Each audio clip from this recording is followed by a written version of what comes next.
Let's see. Is this working? Hello? 1, 2. Everyone here? Hello, hello, hello. Let's see.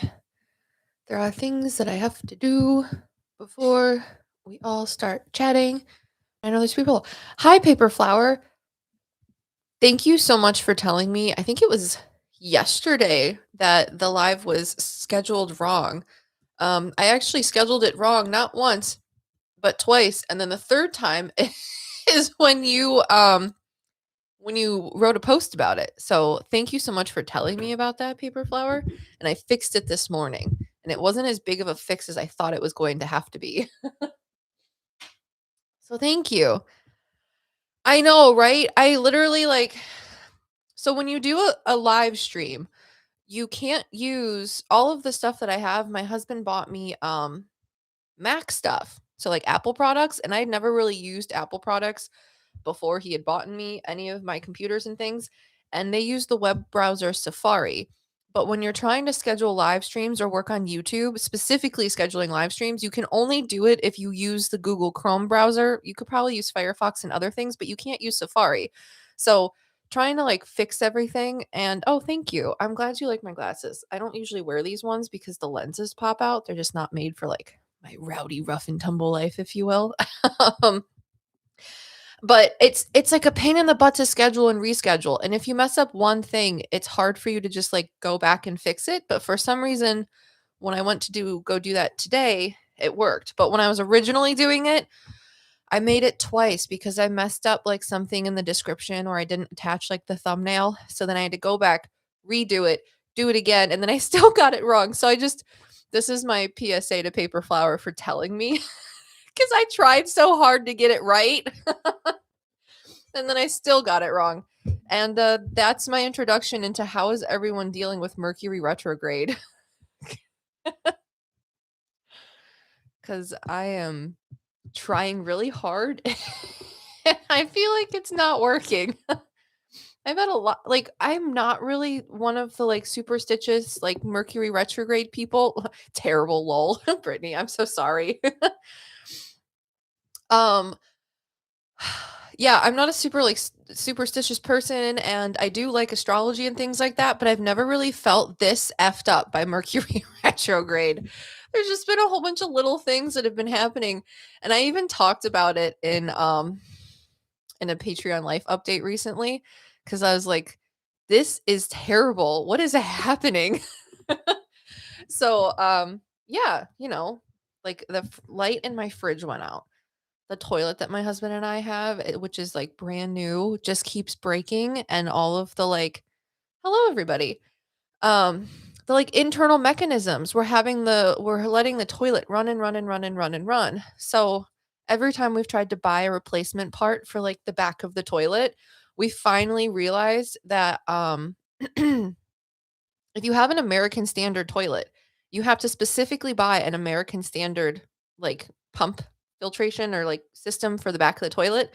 And if it's not American standard, you can't use anything that says, "Oh, this will fix your toilet," because we've spent literally probably $80 on 2 different toilet things, and then we found this really funny, I think he's some Southern guy because he says things interestingly, but I'm sure people from the South say the same thing from us people up north, but, he's like, "If you got an American standard toilet, it sucks, throw it away, but if you don't got the money to throw it away, you can only use this one here thing," and I was like, "Oh, well, we've just been missing the ball on that." So it's just been all of those things. Hello, Dawn. Look, he says next Friday the retrograde will be over and it'll be spring. I can't wait. I'm so glad you're ahead of the ball because I was I wrote down too that the retrograde ends on March 20th and it's the same day as the equinox. So if you're like me and you want to celebrate that as the beginning of the new year, oh, does that hit different, with the retrograde going on? Oh my goodness. Okay.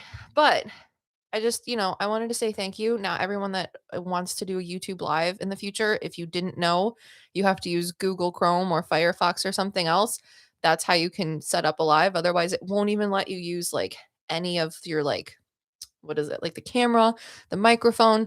Nothing ever works. So now you know that. And the suffrage of Mercury retrograde. Oh, Emma, happy birthday.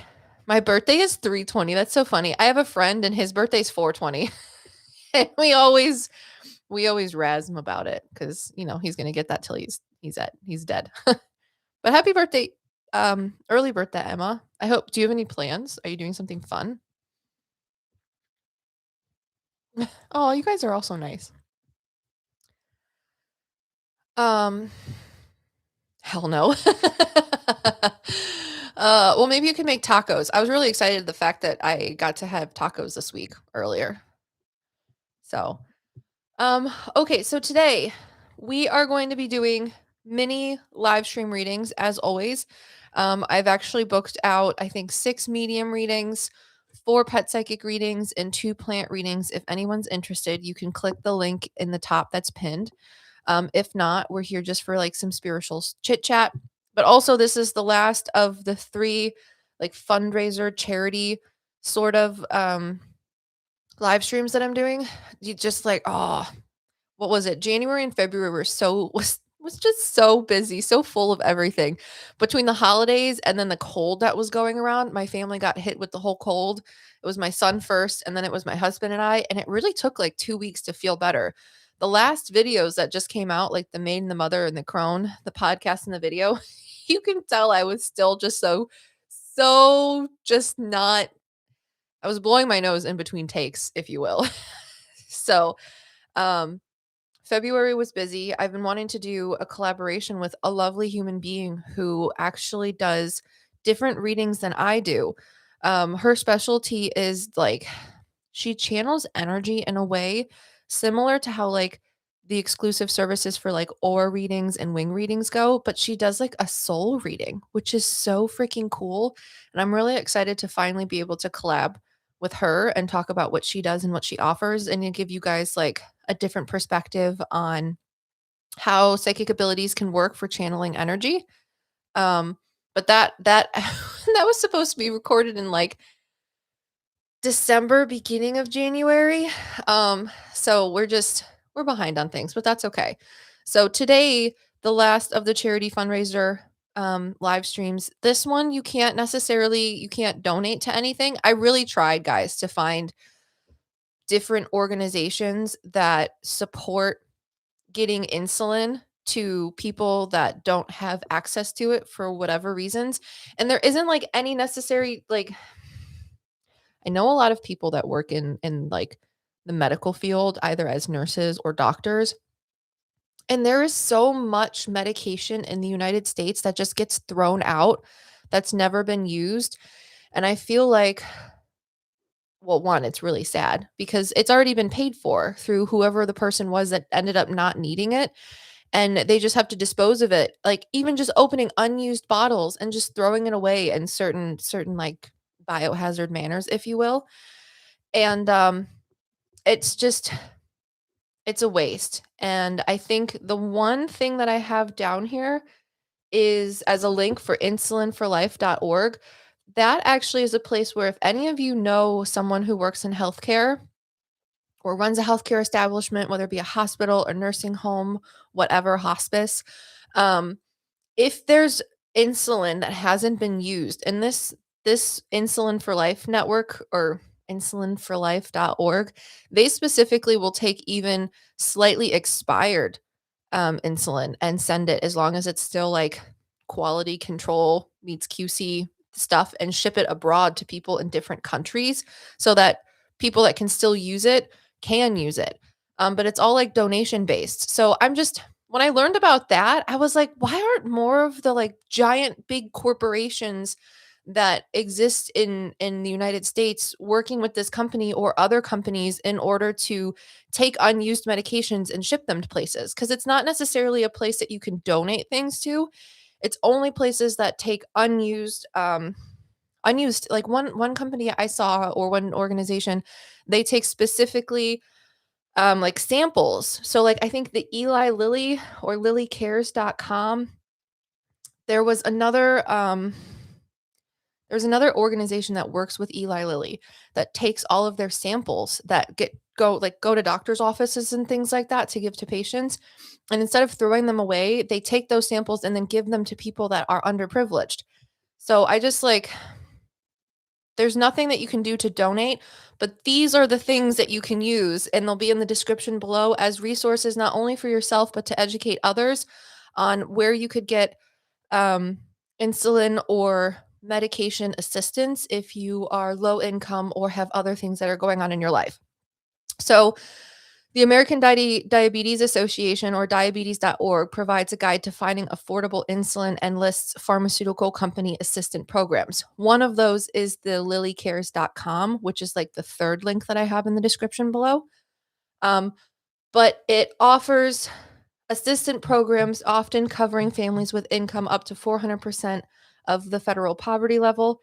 Needy Meds offers a free drug discount card that can provide up to 80% savings on medications for those with or without insurance. So even if you are just trying to get medications that aren't insulin, and you're low income, or life happens, whatever, Needy Meds is a place that you can find discount cards. So you place your order, you go to the pharmacy, talk to the pharmacy person, show them the card, and hopefully they'll be able to give you a discount so that you can try and get the medication that you need. The Lily Cares is a part of Eli Lilly Foundation. This link specifically, the third one, if you copy that link, you can send in an application specifically to the Lilly company itself, I believe, or it's like affiliate organization that works with them for medication assistance, but it's based on financial approval. And then the insulinforlife.org, if you work somewhere or you know somewhere that has lots of insulin or excess medication, this link specifically tells you the different locations around the world, because I believe the guy who founded Insulin for Life is from Australia. But there's places in Germany. I think the one in the United States, the US location is in Gainesville, Florida. Their link to their website was like offline when I was trying to look at it. There was like an error code, but it still gives you the information, like the telephone number and stuff like that, on whatever search engine you want to. But that would be just interesting if you want to try and get involved, or if you work in the medical industry and people that you know or your employers would be interested in helping. So I had a friend. She was actually a friend of my mom, and her name was Susie. She was a psychic medium, but she was one of the psychic mediums that like couldn't turn off their gifts at all. It just like didn't work. And she was a little kooky, to be completely honest with you, but she was just an absolute doll. She was just this little skinny thing, and she loved her cats, and she knew things about stones and crystals and could give you the most ridiculous reading you've ever had with nothing. Nothing. Like, people always ask me like, "Oh, don't you have like tarot cards or anything like that?" And I'm like, "No, it's just not my thing." She was amazing. Like, I just don't understand where her gifts came from, but her capacity to understand and be attuned to all of those things was ridiculous. And unfortunately, I was probably 17. No, I might have I think I was 18 or 19 when I first met her, because I was in college, and I actually asked her to be my mentor, and she's like, "Yeah, you should just come over once a week whenever you can when you're not busy with school, and we can talk about anything. We can do this and we can do that, yada yada yada." Um and I was really excited about it, and, like, 2 weeks passed, and I remember I called my mom, and I was like, "Can you give me Susie's address? Because we were supposed to meet up, and she was gonna help mentor me and do all of these things," and she goes, "Susie died," and I was like, "What?" So, she was low income, and she couldn't afford her insulin, so she ended up going into a diabetic coma, and no one found her for 3 days, and it makes me angry. One of the people that I first made friends with, in college, I was so nervous. We were sitting in biology class, and there was this boy sitting next to me, Tyler, and he's just like this little tiny kid, and I'll always remember him. He's hilarious because he told me that every time he writes his name on the top of his paper for tests and things like that, he's like, "I never write my name the same because one day I'm gonna be famous, and I can't have people taking my pieces of paper and trying to, like, sell my signature for money." But I remember we were sitting in biology class, and all of a sudden it was like dead quiet in between slides, and you hear ding, and it was his little insulin pump, and he just goes, "Oh, the coffee's done." And I just that's why I want to do this live stream, because I just want to bring awareness to things like that, because it does happen to people. There are people that do have diabetes. Things can change when you get older. Your like availability to insurance and assistance and life happens, whatever, money gets tight. Hopefully, someone can see this live stream and help not themselves, but other people as well. And yeah, so we're going to be doing some readings today. If you're interested, they are paid readings. You can click the link that is above and purchase a reading. But we do have one reading already, and we're going to have to see if the person who is in here um, purchased a reading, because they did a couple days ago. So let me see. Excuse me. I'm just I can't breathe. My belly, you guys can't see, but my belly's like way up there already. So Lizette, is Lizette in the chat because you purchased a psychic medium reading on the 10th, but now it's the 12th because that's when the reading is supposed to happen. So if Lizette is in here, please please raise your hand or let me know. And thank you for dealing with my tragic story, but that is why I wanted to do this live stream. And we can't do charities, but I can do the other things that I have. So all of those resources, again, are listed in the description below. Let's see. Thank you, Fat Girl May. She says, my fur babies have a nail appointment. Let's see. Lucky says, we have medicine at my work that's for cancer treatments, and it's like $8,000 a vial. The vial is one treatment, and it's wild. Oh my goodness. I just don't understand why people charge things like that. It makes me so angry. I know I've talked about this before, but if I ever become more well-to-do with the ability to start a company, I want to start a company that does insulin, but at an affordable price, because it's silly. Like, did you guys know that Volvo is the car company that actually invented seatbelts, and they sold the patent or like made it public so that all car companies could have access to the seatbelts? No, Belly, wait, what?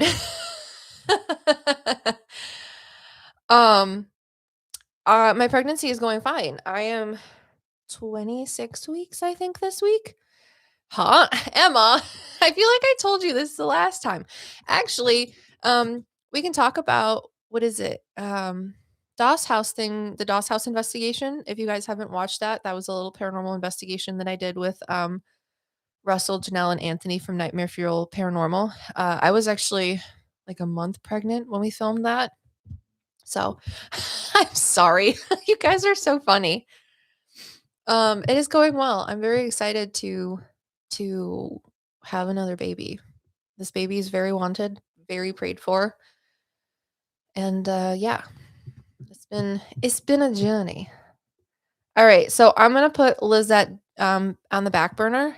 If anybody sees that she comes in, try to give me a heads up. If not, we will go and see who else has things. I can also always email her too. All right, let's see. All right. While we see if any other readings come through, we can chitty chat. Do you guys have any questions about, like, Emma? I'm so freaking excited for you. I appreciate that. Me too. I am very excited. This pregnancy's been almost the same as with my son. Although with my son, I had what is it called? So you guys you've probably heard about what is it, postpartum depression? And I was so worried that I was going to be affected with postpartum depression, because I do have like diagnosed ADHD and depression, and I haven't been on any ADHD medication since a month or two before I got pregnant with my son. So I was really worried that because of that, I was going to have postpartum depression. But I didn't know that you guys could have depression while you were pregnant. Did anybody of you know that? I think they call it like prenatal depression instead of postpartum.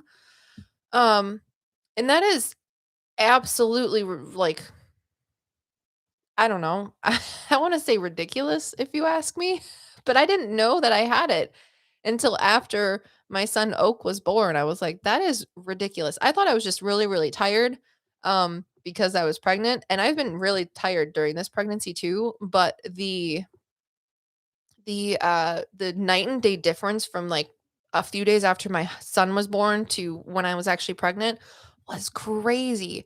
And I don't think I have the, like, prenatal depression this time. I feel like I've been doing a lot better, and I've been talking to my midwives and things about that and keeping tabs on whatever, and, but yeah, I didn't know about that, so that's just a, I don't know, fun fact maybe. For anyone that's watching, thank you for joining. If you could get a little like, that would be cool because that would help the video a little bit. But let's see. Emma says, my husband and I both got new jobs and my baby started a new daycare. So grateful and everything's going great so far. Oh, good. That's awesome. Paper flower got disconnected. That's okay. Brittany says, yes, my mom struggled with it. I did not know about it at all. And I really tried to like educate myself to the absolute best of my abilities while I was pregnant. I was like, my only TikTok feed was like labor and delivery nurses and like lactation consultants and things like that. I mean, I thought I knew like really, really good hardcore stuff about, what to expect and what not to. And it wasn't until after. And then I talked to my midwife, so I was like, oh, yeah, you can have depression when you're pregnant. And I was like, well, thanks for not telling me. But I didn't really know. Um, that should be illegal. Being pregnant is hard enough, right?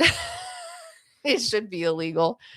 When you go to depression jail, they're like, "Here, you're gonna sit in a very nicely lit room. Here's some like candies and tea and video games and some books and some coloring books. Have a nice day." That would be nice. Just sit in a nice room and doodle all day till you have your baby. Oh, thank you. Paper flower, I appreciate that. Yeah, I've been talking about it on Patreon. I've mentioned it in a couple podcasts. I really didn't talk much about my pregnancy the first time around with Oak, so I've been trying to talk more about this one because so many things change when you become a parent or like even just when you're pregnant. I don't know if anyone's ever done like what is it called? When you are a when you like carry a baby for someone else. I can't remember it. I could never. I don't know, that would be so hard for me, but you're still pregnant.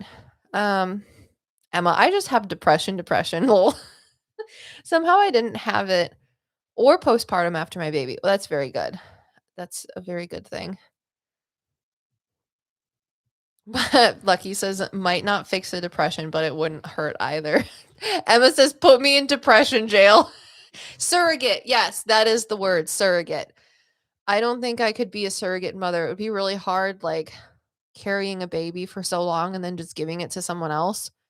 But that's me. I don't know. Thank you for everyone who did the likes. There's 13 people watching and 11 likes, and that's fabulous.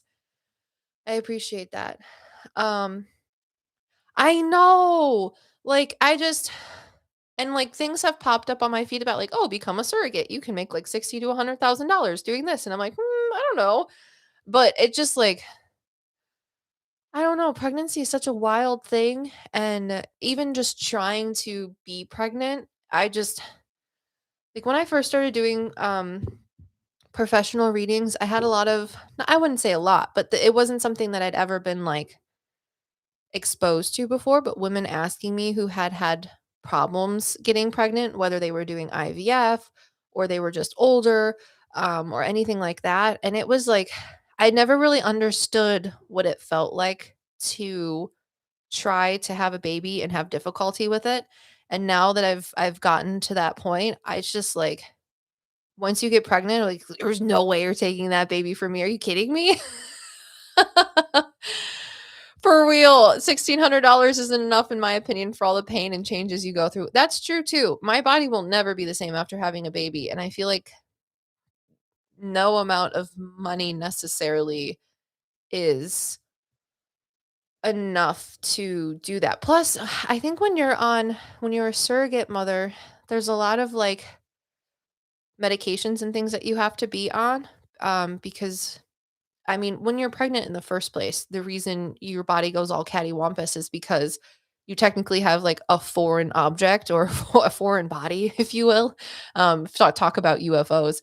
Um, in your body. So your body has to be like, oh, okay, we're pregnant. So we have to leave this thing here and then put these like blockades in place, if you will, to like circumvent different pathways, like biological pathways, in order to make sure that the body doesn't get rid of the foreign object. And then when you're a surrogate, since it's not necessary, because sometimes there's like, it's not even your egg, it's someone else's egg, or embryo too from a different egg. That just makes it like a whole new sort of like, I don't know, situation, if you will.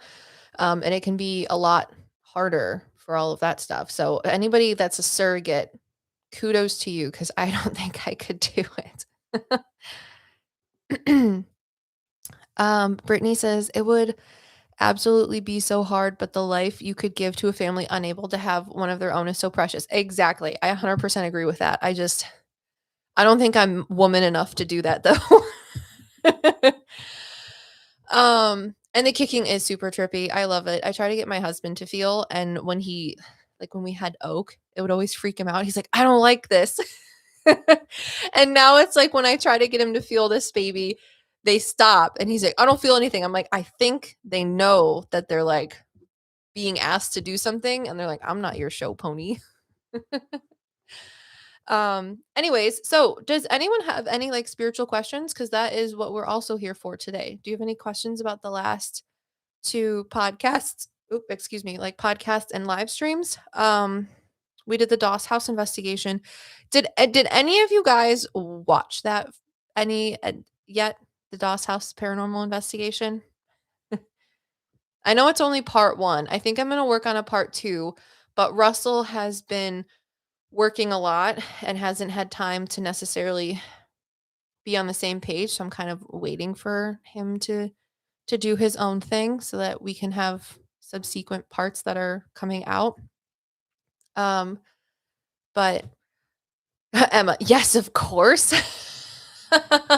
Honestly, guys, like I left that investigation and what are your overall thoughts on the house? Okay, I will definitely answer that. Overall thoughts is that it is haunted, but it's not like I didn't have any preconceived notions. It slipped my mind, but I'm definitely watching it. Oh, okay. Well, I'm going to talk about it.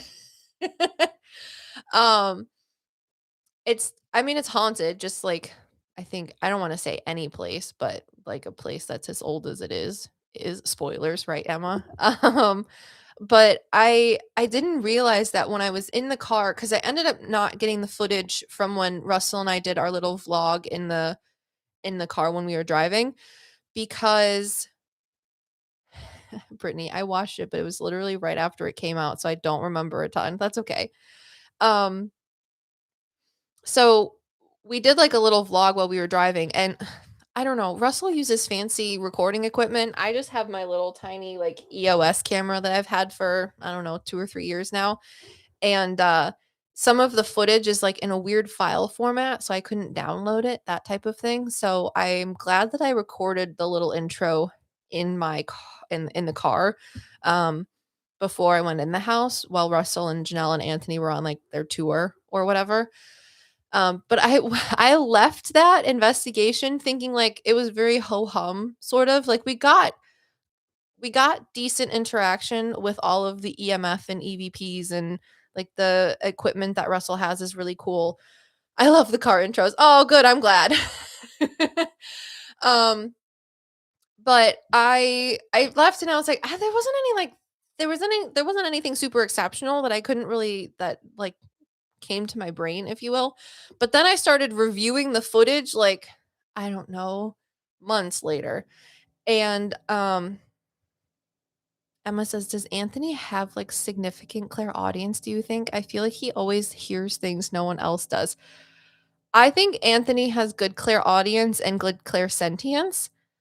He does pick up on things, it seems, but he's always like the one that's the most quiet in the room as well. So if I was a soul and I saw Anthony, it'd be like, "You wanna go get some tacos?" I would definitely say things in his ears. Um, but anyways, I didn't realize until I started editing that one section that you guys can watch on YouTube with the EMF reader, that it was so spot on to like what I talked about in the car. And then the subsequent footage that I got, I think is actually pretty close to what I said was going to happen in the car to what actually we experienced in the house. I just was not aware of it while it was happening. So doing it like hindsight 2020 was kind of fun. And I'm excited to try and edit more videos for you guys to come out. There'll be at least one more video from that series. And then I know Russell wants to do one or two, if not more. So we'll see how that goes. But I was so excited about the what was it? The EMF reader, because Russell and I just got done doing a podcast, and I remember I was kind of like rude about the we did a podcast reviewing paranormal equipment, and I was a little rude about the EMF. I was like, I think everyone should have an EMF reader because it's very basic. But up until this point, I never really had success with an EMF reader or thought it was any sort of like cool fancy equipment that you could use to really get some good evidence of paranormal activity. But the whole session, guys, is an EMF session, and it is a spectacular EMF session. It was insane, Emma. And I was like, man, I dogged this little piece of equipment, and this was the only piece of equipment that the soul of this little boy wanted to use. I tried introducing him to cat balls. We tried the oh, what is it called? The REM pod. And then I forgot. Spoiler alert. If you didn't watch it, then click off for a second and then come back. I'll give you a minute. Okay, so I got an actual knock. Like Russell asks, "Hey, if someone's in here, can you make something that's a different sound, like a knock or walk up the stairs?" And he had his little like um EVP recorder, so just like a normal recorder, sitting on the table, and it did not get picked up by the recorder or Russell's camera, but it got picked up by my camera. And it is like absolutely when he asks for someone to knock, someone knocked like right on the wall behind them. And I know there was the soul of this little boy's grandmother who kept like, she seemed like she was like a devout Catholic when she was alive. So she was not necessarily participating and playing with the paranormal equipment, but or I should say interacting because she's not a kid. But she would walk in and like make sure that we were being kind to her grandson and then walk out. Yes.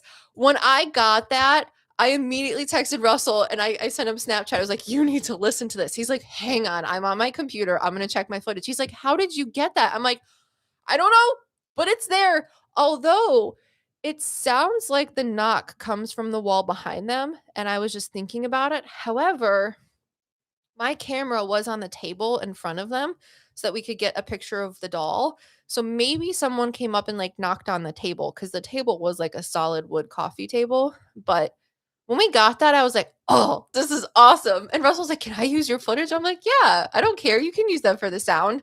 But it was a chef's kiss. And when I was editing in my room, just like by myself, like a little nerd, and I got it, I was like, ooh.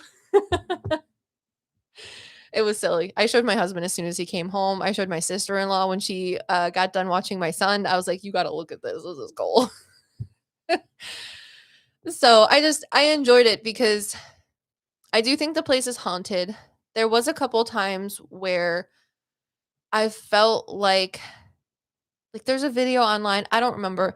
It wasn't until like maybe 11, 12, maybe 12 or 1. I forget when we left. I left a little bit earlier than I usually do from ghost investigations because I was exhausted and we had a bit of a drive to get back to the hotel. But there's like more like true crimey stuff that goes on at the house. Anthony had a video of it where like the actual owner of the house is talking to some people and they were giving you like a rundown of all of the stuff that happened at the house or has been known to happen, etc. And there's more of like a true crimey sort of thing. And I think at one point, Anthony wanted to try to introduce that a little bit and bring that energy in. But when I put on my mediumship hat to be like, okay, who wants to talk about this, if anybody? It was like a very sort of muddled energy, if you will. Do you believe in a witching hour? Yes, I do, but I also don't believe that the witching hour happens only at 3 a.m. I feel like it could happen at 3 p.m. too. And, I wanna do investigations in the day. I think that would be fun just because you never see people do investigations in the day. Um, but anyways, that's besides the point. But the energy of, like, the more true crimey sort of aspects that people have or perceive about this house, because I don't know how accurate historically they are necessarily, um, that energy felt very muddled, and it didn't feel like as a medium, my job is to bring peace and clarity and help souls, whether those be the people that are listening or the people that are talking to me from heaven or spirit or that are just in the world as a soul, as energy, to have peace or clarity. And I felt like bringing that energy into the room wasn't going to give anyone any sort of peace or clarity because there wasn't enough information around it. And I feel like the girl who was a part of the true crime story wasn't going to necessarily gain any sort of peace or clarity from trying to invite that energy in more.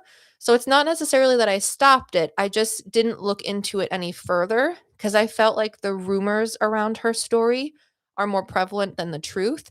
But it's not necessarily that she wants to share more truth about it because she is already at peace to a certain extent. So it's almost like bringing that stuff up would take some peace and clarity away from her rather than giving it to her. So it just I don't know. I have to look through more of the footage, but, I'm excited for more things to come out for you guys. Let me see. Paper says, "You know what they say, the worst kind of horror happens during the day?" I totally made that up. Well, I mean, like, during the day, you can see things. You'd save a lot of, like, time and batteries on not having, night vision stuff or all of the flashlights and things, you know? So, I think that's funny. Um, for anybody that's new that's watching, we are doing live readings today. If you're interested in a psychic medium, pet psychic, or plant reading, if not, that's okay too. I totally understand. And we're looking for Lizette G. And if Lizette doesn't come up, I will email you later, Lizette. So, what else? There was a lot of like manifestation coming when it came to that house too, which I think is kind of funny. um, I ended up putting a little like I've been doing bathroom mediumship, guys. It's really fun. I want to go to more places in the future, either before this pregnancy ends, but definitely after. And my favorite thing is to go into bathrooms. This started with Amanda when we were in New Orleans. Um, but just like see who wants to come and talk while I'm getting ready, we're getting ready, whatever. And I did a little bathroom mediumship in the Doss house, and I talk about how I wanted a burger that day, I wanted to see cows, and I needed coffee because I had just found out that I was pregnant. And when you're pregnant, you can't have too much caffeine. So, like the Red Bulls and the Monsters and the Celsiuses, all of those things are kind of out of the pictures, but I can have like a good cup of coffee. And I remember telling Russell, I was like, you don't have to tell anyone else on this ghost investigation, but I may as well tell you since you invited me. I'm pregnant. And if I have to pee or go to the bathroom or anything else, I'm just giving you a heads up that the reason I'm acting weird is because I feel weird. And I was like, but we need coffee. And if you've never been to Pennsylvania, I've traveled to Pennsylvania a couple times. Everything closes really early. The only other place that's worse than Pennsylvania, I honestly believe that I've been to is like Connecticut because I went to the New England area for Connecticut when um, we went to the Conjuring House with Amanda. Everything closes at like 6 or 7, maybe 8 o'clock, and there's almost no 24-hour like gas stations or anything like that. It's just very like old school, if you will. And I was like, if there's not coffee here, I'm gonna cry. We might have to stop and like get a cup of coffee somewhere, and then I'll just like keep it in the corner because I there's no way I'm gonna be able to make it past 12. And, we got there, and the woman who was, like, the curator, she was so nice. They had everything. They had Monsters in a little mini fridge that you could buy. They had coffee that was free with, like, delicious hazelnut creamer. They had little snacks that you could buy, and my pregnant butt was like, those snacks look good." and cute little ghosty mugs. It was great. It was just a fun little time, and the house was very interesting. Not at all what I expected, except for that it was small, but it had, like, weird additions added onto it, which made it bigger than I thought it was going to be. Anyways, um, Emma says, "Have any spirits said anything to you about your pregnancy? All good things, I hope, or I will throw spiritual hands." I talked about this on Patreon, and I don't necessarily have, like, a problem talking about it now. But people ask, like, what is it like to be a psychic medium? And a lot of times, like a video I want to do in the future, which I've been talking about for months now, which I just need to do, is like revisiting spirit guides. But when you're a medium, and I do think everybody has psychic abilities, but to differing and varying degrees depending on just who you are. Um, People will ask me, like, "Do you talk to your spirit guides all the time? Can you do readings on yourself? Do you talk to past loved ones all the time?" And the answer is no. I honestly think that when it comes to my flavor, if you will, of mediumship, my gifts are here to give to other people, not necessarily myself. But I also do think that inherently, mediumship is a gift not for the person that has it, but for the people around you. Because again, you're there to bring peace and clarity to others. It's not necessarily a selfish thing. And I think when selfish desires start to get mixed with your psychic abilities, I think then spirit might not necessarily get angry, but spiritually spank you, if you will, and be like, "No, no, no. If you have these, they must be used for good, not evil." And then your gifts and abilities might change or anything like that. And I don't think that, and I've talked to Amanda about this too when it comes to abilities. And I've asked her, I'm like, we should do a podcast on like mediumships and abilities and things like that. But we like one day your abilities could just not be there for whatever reason. I fully believe that. But anyways, when it comes to like spirits about the pregnancy, the reason I talk about like divining or trying to read yourself and why it's so hard is because I don't really read myself. I don't necessarily have like an open dialogue with my spirit guides all the time. I don't just talk to like, I don't know, great aunts or uncles or past loved ones. I do really just do that for other people. And when it comes to myself, it's not something that I can really do. However, my husband and I had 3 miscarriages while trying to have this baby. And it was super, super hard. I bought like one of those like big giant packs of like pregnancy tests that you can get on Amazon. I didn't even know that you could do that, but then I saw like a TikTok or a Facebook post about it and I was like, oh, I'm just gonna do that because these are expensive and dumb.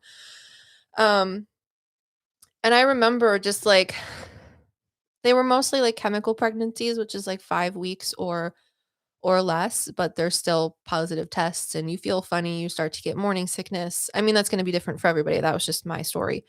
But I was so just sad and frustrated, and it felt like every sort of, like, chance that we could have another baby, it was just gone, and that was really hard for me for the better part of a year, and, I remember sitting in my car one day, and I was driving with Bradley, and all of a sudden I felt like the just, like, claircognizant sort of thought in your head where it's just an intrusive sort of thought, and it was complete, like, "You're going to become pregnant in September, and then your baby is going to be born in June, just like your husband," because my husband's a little Gemini baby, and like, "You don't have to worry about it," and I had, like, this very, like, overwhelming not overwhelming, but, like, sense of peace wash over me for a couple minutes, and I don't think it was maybe a minute at the most, and my husband's like, "You got quiet. What's wrong?" And I was like,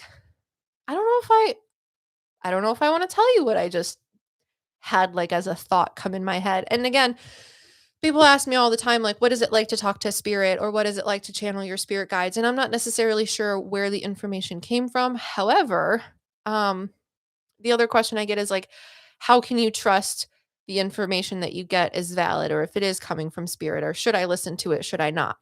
And I always say with future things, hindsight is 2020. If something like that happens to you, whether it's related to pregnancy or anything going on in your life, take it with a grain of salt. Put it in the back of your head, write it down, whatever, because the future has the propensity to change. And if that happens, it happens. But I got that little nugget of information. I felt like because I had been so anxious and sad about it, I was just like, I can't have another pregnancy test and then feeling sick for a couple weeks and then just having my period. I can't. I just it's making me so sad. And when I got that information, I was like, okay. So I told my husband. He goes, well, that's really interesting. And I counted. I remember like counting backwards um to see like if September to June was like the right amount of months, because I was like, I'm really bad with math, so I was trying to just figure this stuff out, right?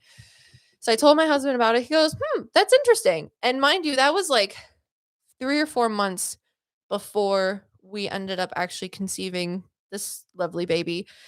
And I took it with a grain of salt. But then I remember my mother came over one day to watch my son, because on Mondays I do readings from 1 until 5 or 1 until 5:30 Eastern time. So she watches him so I can do work and do readings. And she came over and I was like, I just don't feel good, yada, yada, yada. And she's like, well, why don't you take a test? And I was like, I got mad at her. I did. And I apologized later. But I was like, I'm not taking another test, because if it is another negative or false positive, I'm literally going to die. I I can't do it again. Um, but I did, and it was positive, and I was like, "What day is it?" It was like the beginning of September, and I was like, "I don't know about this." And this is the baby that has stuck. And I'm just, isn't that weird? So that's the answer to your question, Emma. That is the only thing spirit has told me, is that we would have a baby, and when they would be born versus when they would be created, if you will. And it was really weird for months and months and months. I was just like, I wonder if what they said is going to be right. I wonder if this idea that popped in my head is going to be right. And it has been so far. So, and superstar. Hi Jay, how are you? And superstar said, "Hi Liv, I just wanted to say that I love your videos. Thank you so much. I appreciate that. I respect you so much and appreciate your spiritual and scientific perspective on topics. It has really helped me in my spiritual journey." Natasha. Oh, Natasha, I really appreciate that. Thank you for leaving such kind words. Um, I would be so interested in a video of you guys investigating somewhere in the Appalachian Mountains. Brittany, me too. I want to go to the Appalachian Mountains so bad, or somewhere like that area. Oh my goodness. I'm sure you could probably just go out into the middle of the woods like Russell and I did in Appalachia and get some crazy stuff. And in the broad daylight, because there ain't no way mama's going out there in the dark. You know what I'm saying? Um, I really do want to do that. And I know, what was it? Amanda and I worked with Tropic of Cancer Cinema, I think is what Carla's company is, and we talked about doing an investigation on the East Coast somewhere around there as well. Rent a cabin or something. You are thinking ahead. Oh, paper flower. I'm a June baby too. I know. I'm excited for my husband to have a little Gemini baby to just talk about everything with, because he's a talker. So, but yes, I would love to do something in Appalachia, whatever you want to call it, because I know everyone's a little bit different. But then you'd have to spend the night. That is true. But if I bring my Scooby Doo nightlight, I'll be fine. um, I think that would be really fun. I honestly want to try and make like the next ghost investigation travel like more of like a family thing. But my husband doesn't have the vacation time to do anything like that. So trying to find things has been really just like a rallying of forces, honestly. Um, oh, speaking about my husband. So I was doing an email reading the other day, and some lovely individual asked me about their Saturn return, because they've been like preparing for it, if you will, and doing a lot of shadow work and self-reflection and growth and things like that. And I thought it was interesting the way their spirit guides answered their question about how they should prepare or meet their Saturn return. And if you guys don't know what a Saturn return is, I'm going to like show my ignorance. Well, I don't It's not I don't think it's necessarily ignorance, it's more just a perspective that might be different than other people in the spiritual community. Is that like shadow work is just a fancy spiritual term for therapy, if you will. And then Saturn return, in my silly opinion, is just a fancy spiritual term for midlife crisis. Gladithers is oh god, it's my Saturn return too. I thought I was prepared, but apparently I had some stuff to sort out yet, lol. Oh my. Okay, I had a sticky note. I have way too many sticky notes everywhere because I that's just how I run my life. Where did my sticky note go? Man, I lost her, but that's okay. We'll find her later. I have enough to tell you what I want to tell you. So, anyways, this lovely individual has been doing a lot of self-reflection and work on themselves, et cetera, et cetera. And they asked me, like, is there anything my spirit guides have to say about my Saturn return? Because I know it's coming and I've been trying to prepare for it. Sticky notes are life, right, Jay? And I like colored ones. Anyways, her spirit guides answers were, you have done as much work, like strength training, if you will, endurance training in the years, the months leading up to this, that now you don't necessarily need to be scared. You need to face your Saturn return like any sort of warrior would, with grace and courage. And I was like, that's really cool. And they showed me more of like chess pieces of where, yes, there's a lot of things going on and pieces are moving and there's different directions that you can take and different pieces are going to move based on different ways that you go. But it was just a very eloquent sort of way for her spirit guides to talk about how she can meet her Saturn return with like understanding and strength, not like, oh my God, you're going to crush me into bones, which is how I feel like everyone thinks about their Saturn return. And I just, again, I'm silly and I think about Saturn returns as being like a midlife crisis. Usually like in your 30s or your 40s is when it happens. And specifically with your Saturn return, it's like every 29.5 to 30 and some odd point whatever's years. So it's whenever Saturn returns to the spot within the ether, if you will, based on the day that you were born. I used like some little online calculator, just like how everything for astrology stuff is now. You just like type in your birth date, the location, the time if you know it, etc. And I was like, I wonder when my Saturn return is. Guys, it's happening right now. And it's going to be happening until 2028, which makes sense because not only are my husband and I having another baby, it's just like, what is it? I'm almost 30. I'll be 28 this year. No, I'll be 29 this year. Yes, I'll be 29 because my husband's going to be 30.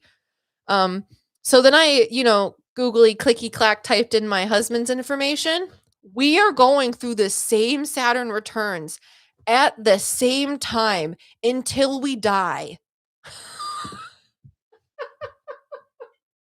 Yes, 2026 to 2028. It's like April or March of 2028. Are you effing kidding me? Heck no. What is this?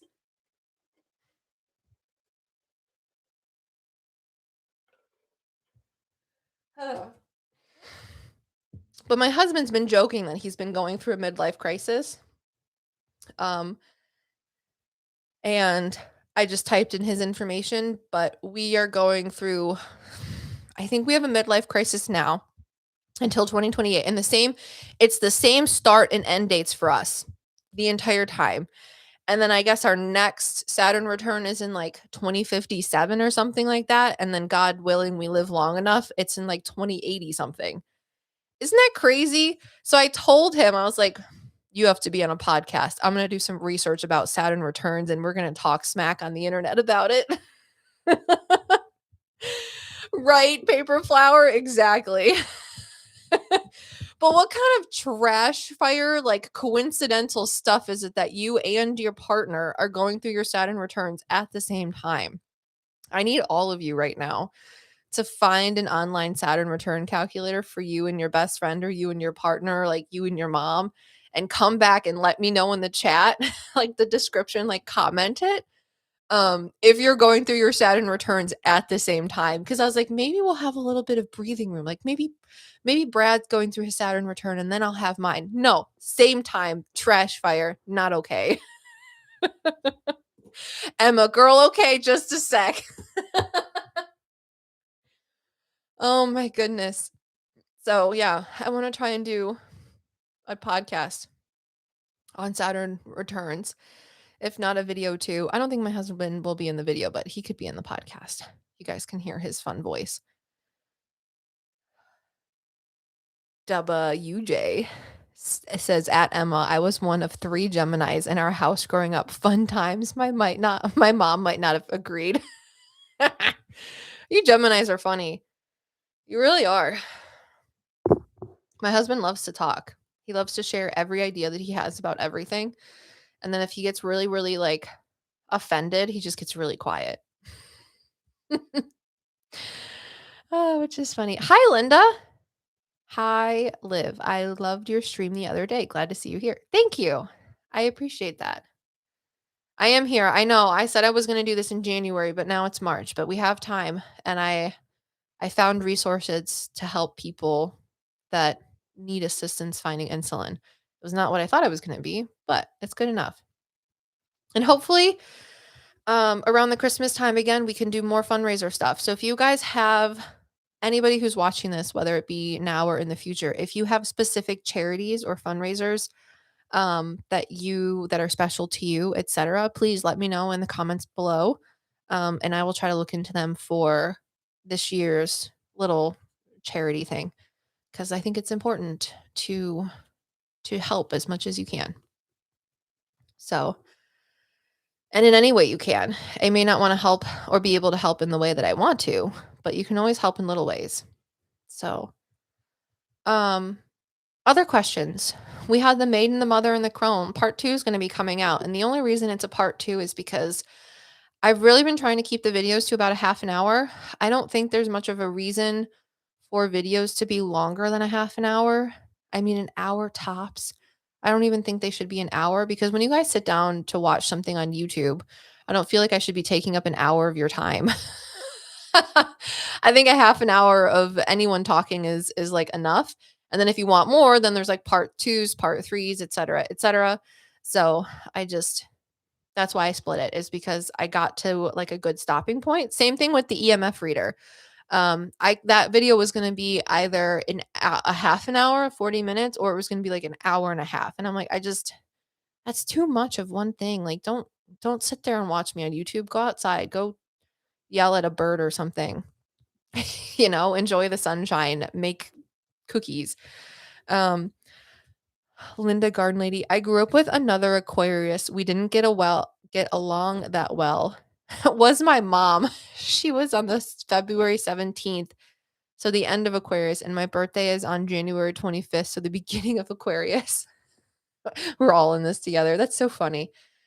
I get along with Aquariuses, but I think they have to be more like February Aquariuses. Although I could be wrong. It might be the other way around. My sister-in-law is an Aquarius, and she is a February Aquarius.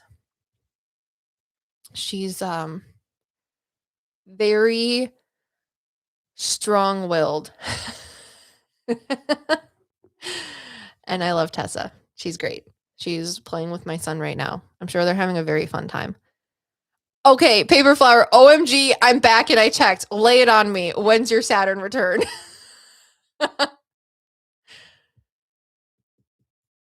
The fact that mine goes from 2025 to 2028, I was like, isn't this just supposed to be a year of like Saturn returns? Come on, what is this? My bestie and I will go through our Saturn returns together. Aw, that's good. Or bad. We don't know yet. It is. It just is.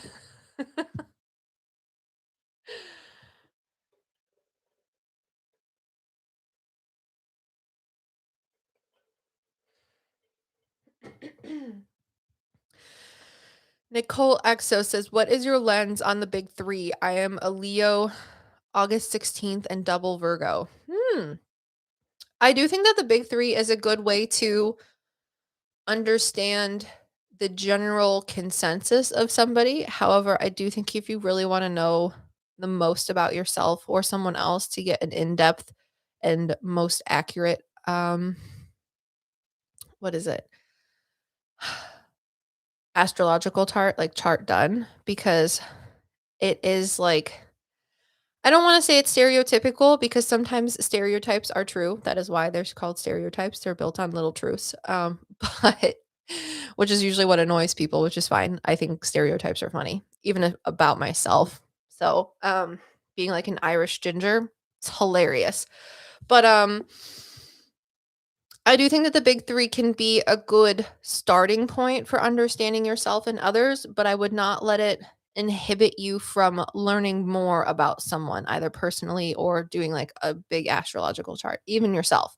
Because I think when the podcast was made for zodiac signs, I put in my information wrong when I was finding this stuff. And I thought I was a Leo, Aries, Capricorn, but I'm not. I'm actually a Leo, Aries, Sagittarius, which makes so much more sense. And sometimes it can be a little satirically funny as well because a lot of people think that um I mean, yes, I'm emotional, but I don't think it's, like, emotional in a bad way. I think it's just that I feel a lot of things, and I thought that when I looked up my whole chart that I would have, like, a lot of water in my chart. I have 0 water in my chart. 0. Not even a little bit. Everything is fire, and then there's a little bit of air and a little bit of earth and no water. So I'm like, "That's interesting." So I do think that the big 3 is good, but I do think that you also need to do a full astrological chart to the best of your abilities to get the most information, to really get more like, if you wanna do shadow work, I think doing an astrology chart is really, really good, like a full workup one where you know everything. So go for that. Um, Emma, paper, where the F did you find the top 4 websites? It ain't working. Is that something I can find out online? Yes. AstroSeek wasn't working as I didn't have an account. Something about bots. I used Almost 30. Okay, Almost 30 is also the website that I used. And it was just the second site on the search list, right? So Paper Set Flower says mine's 2032 to 2034, then again for 2 months in 2035. Oh no. That's so funny. Okay, so since we're talking about Saturn returns though too, let's talk about like astrology in and of itself because we're talking about like Mercury retrograde. So like Mercury retrograde, I think, is a time not necessarily for bad things to happen all the time, like Friday the 13th or anything, which has its own history and lore, anyways. But there are small truths to it, and I think instead of being scared of Mercury retrogrades, we just my Patreon post was slow and steady wins the race. So just take things slowly, take them steadily. When something happens, be like, "Okay, thank you universe. I see this and I'm just going to keep moving forward." Don't dwell on things too much. I think Mercury retrograde is a little bit of like a time for reflection and sitting with a nice cup of tea or whatever drink that you enjoy and thinking about things. But then when it comes to your Saturn return, I think it's just like a big Mercury retrograde, if you will. um so yeah, I don't know. They always say in spiritual lenses as well that if you don't learn something, the universe is going to keep showing it to you again and again and again until you either die or get it right. And I think that's why so many people ask me when it comes to like past life readings, like, what did I not learn in a past life that I'm learning in this life? And that's a very like, what is the right word for it? Like semantical question to ask, if you will. But I think when it comes to Saturn returns, it's the same thing. It's like, what is it?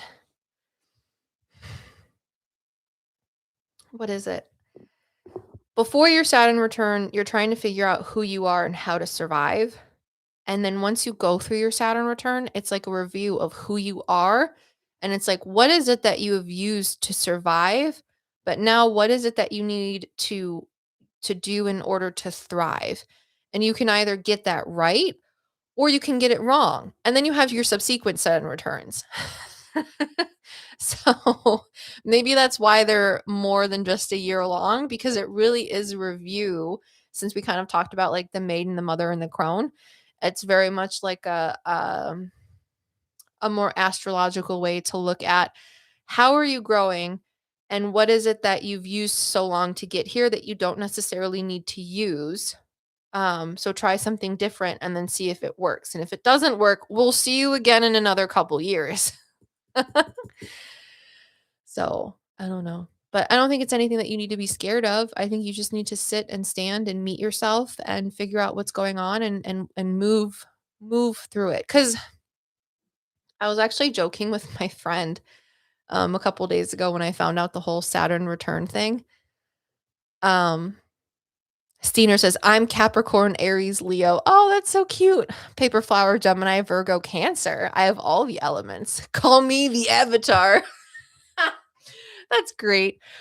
Um, Nicole Exo says, thank you. I find the charts a bit overwhelming to read. Oh, if it helps you, there's this free app. Well, it's mostly free. I don't use the paid version, but it's called Horos, Horos. And if you type in your information, it'll give you a full astrological chart of yourself. And you'll be able to see the different planets, the different aspects, the different rulerships. And then once you have that, it doesn't like you have to pay for certain things for it to tell you stuff. But if you look at the houses, the aspects, and the details from that little app, then you can go online and look up more information if that helps you to help break it down a little bit more. Because I also think astrology is overwhelming. It's very mathematical and it's very much not something that I'm good at least not yet. But again, I'm not very good at math. But anyways, what was I talking about with Saturn returns? Oh, when I saw that my Saturn return had just started. I mean, like just started, guys. Um, oh, thank you, Emma, for being here. She says, gotta hop off, but we'll finish the video later and sending lots of love to everyone. The retrograde will sod off soon. Love you all. So funny. Thanks for that, Liv. It's overwhelming just listening to you. Oh, I would like to not be overwhelming though. um, but I appreciate that the things that I'm saying are interesting because I always worry that I'm not educated enough to talk on things. And if I misspeak or say something wrong, that I hope someone helps to educate me a little bit more. But I was joking about how the last couple years, like since I got married, have been very difficult for me. And I was like, I finally feel like now I'm starting to get a handle on everything. Like being a wife, being a mother, being a business owner, etc. Like I finally feel like I'm starting to level out on the responsibilities and the overwhelmingness of those titles, of those work titles, if you will.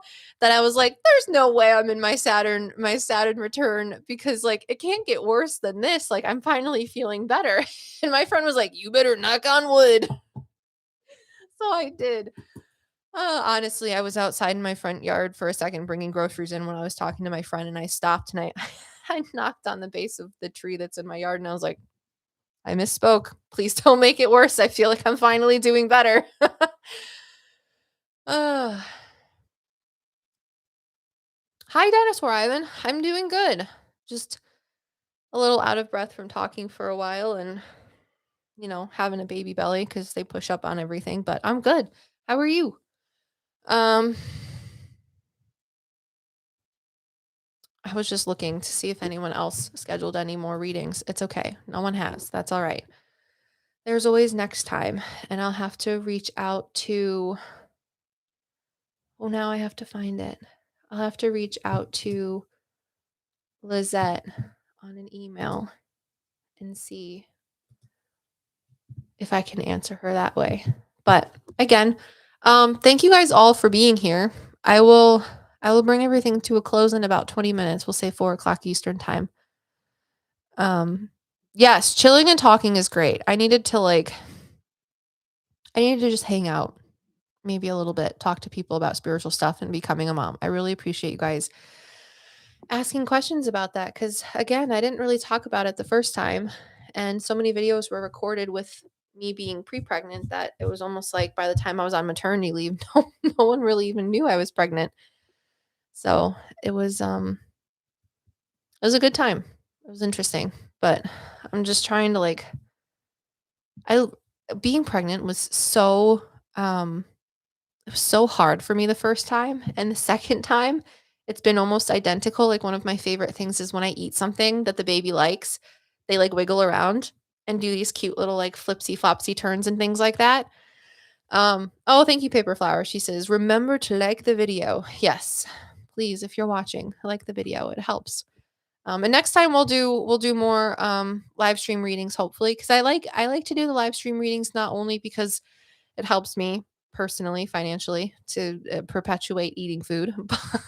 But if no one's ever seen how my readings work, then it's a very good like base point for for what to expect because there's a lot of people that have had readings with me and they don't know anything to expect, which I don't expect them to, but it's good to just know that it's just me, nothing else really weird. But what else? Yeah, if I eat something that they like, Oak always did cute little flips and kicks and things like that, and every time I eat something that this baby likes too, they do little flips and kicks, and it makes me happy, like, "Ooh, that's delicious." Um, what else? This baby definitely moves a lot more than Oak, which I'm very grateful for, but I feel like they just have more room, I've been if you guys haven't been pregnant before or if you have, if you've noticed when you have your second pregnancy or any later pregnancies, your body's just like, "I know what to do." And I referred to myself as a pop-up camper or like a pop-out camper to my midwife the other night or the other day, and she just laughed. She's like, "A pop-out camper?" I'm like, "Yeah, like you push the button and the whole side comes out." I'm like, "That's what I feel like." Because your belly gets much bigger, much faster. So I think this baby's just like, I got lots of room. And that makes me really, really happy because when you're pregnant, you're like, "Are you in there? Let me know you're alive." So things like that are just fun. But I really I'm able to enjoy this pregnancy more now that I know what to expect, I feel like. And yeah, it's been more enjoyable because I know what to expect. It's just as hard as it was before, but because I've been through it once, I think now I'm able to enjoy it even though it's harder. So I appreciate that. Um Steiner says, as a medium, can you tell if someone has an icky attachment, like very low vibrational entity affecting them? That's a very good question, Steiner. I don't necessarily like, what is it called? Specialize, excuse me. I don't necessarily specialize in like lower vibrational things or icky entities or anything like that necessarily. However, I've also joked in the past that I'm a terrible judge of character. But I don't think it's necessarily that I'm a terrible judge of character. It's that I've perceived things about people, but my Leo, Aries, Sagittarius fault is that I will always try to see the best in someone first. And it really takes a lot from that person of doing and showing me that the little inkling in the back of my head was right. That by the time I realized that someone maybe wasn't the best human being, I have given them very, very big benefits of the doubt, if you will. So I don't think it's necessarily that I'm a bad judge of character. It's just that I'm very forgiving. Um, Liv is our flower child. The dark don't know her. Thank you, Paper Flower. Um, so I have perceived that there can be weird things around people. Um, I think one of the very first things that I talked about was I had a teacher in college who was just the oddest human being. I don't think he was a bad person. He was just quirky. And the thing that bothered me is I actually attended a school that was haunted. It was very old. And on Halloween, they would have paranormal investigation companies come in and investigate the grounds and invite college students to go on their paranormal investigations with them. So like it was a known thing. And I had to write a paper for this man's class. And I wrote about my theory on how the paranormal can exist with the third law of thermodynamics as a basis for my hypothesis. And he gave me a C. A C. And his whole thing was that it was well written and grammatically correct and things like that, but that I because I chose to argue, and it was specifically like a writing class to teach critical thinking. Yes, paper flower, a C. um, for critical thinking. And I thought that I thought critically of it. And he literally said, like you can talk about if like Bigfoot's real and things like that if you really think it is. He's like, you just have to have a good argument as to why. He's like, and that's what I'm going to grade you on. And I thought the third law of thermodynamics was a very good arguing point, and he gave me a C because he didn't believe that paranormal things existed. And I was like, sir, do you know what school you work for? Because it's almost October. You tell me right now. But he had like a weird, silly little skittery thing that was like following him around. But I also feel like that could be, looking back on it now, that could be biased because of my um impression of him, if you will. But I wrote that, or I had that podcast on, or not. I don't know if I did a podcast, but I did a video on spiritual hypnopomps. It's probably like a year old or more, maybe less, something like that. Um, and it was inspired by two readings that I had with people, and they were different people, different things. One was a man, one was a woman. And the first reading that I had was a man, and then the second subsequent reading a couple months later was with a woman, or a couple weeks later. It might have been like 2 months. And oh, hi Aman. I hope you're doing well too. um but the what happened was the first person, and then the second reading kind of solidified my hypothesis. Again, hypothesis. It's just an idea. It's not like set in stone. Was that you can manifest your own hauntings, which I thought that was interesting. Um, because this man told me that he was seeing like a little girl in his room. And I don't know if they were little, they might have been more of like 10, 11, 12. And I was like, interesting. So I put on my mediumship hat and I was like, small child, would you like to talk to me? And the first thing that I helped, that sort of gave me information about it, was that I perceived a little girl on my left-hand side, not my right. And for me personally, as a medium, when I perceive souls on my right-hand side, that means they're in heaven, they're in spirit, etc., etc. Well, a bad timing to have joined. Oh, wait, who? Oh, no, it's not a bad time to join. So I was like, okay, either the soul of a little girl is physically trapped here because she hasn't crossed over, or we're dealing with something else. But then she started telling me things about this guy, or this man that I was having a reading with. Long story short, this girl was a projection of certain aspects of this man. Isn't that weird? Based on the things that she was telling me about him, and then I was asking him, it was like he had all of these ideas, these inhibitions, these perceptions about himself and how he presents in the world. And it's like those quality traits, those things that he had been thinking about, manifested into the hypnopomp, if you will. Some people call him a psychopomp. I think there might be a difference, but I don't remember. As this thing that seemed like it was almost haunting him. So I do think that the energy that you put out can attract things back to you, whether those be higher vibrational or lower vibrational. But based on these two readings that I had, I do think that there could be things out there that are just manifestations of people's sort of characteristic psyches. Isn't that interesting? And it was weird because once I was like, listen, I don't know about this. This is just the conclusion that I'm drawing based on my spirit guides, this girl, and the information that I'm getting between both of you. That I feel like this could be a projection or manifestation of the extensions of yourself. And he was like, whoa. And I was like, I don't want to like I'm not a psychiatrist. I'm not a therapist. I'm not any of those hypnotic people. Like, this is something new for me, and I don't want to offend you by saying that you're projecting a creation of your own, really. Um, but he's like, "Well, I'll have to think about that for a little bit." And then I got an email a couple weeks later saying, "I finally, like, sat with myself and was like, 'You're not real. You are just an extension of this, this, and that.'" And he said he stopped getting, interactions from that thing, and it went away.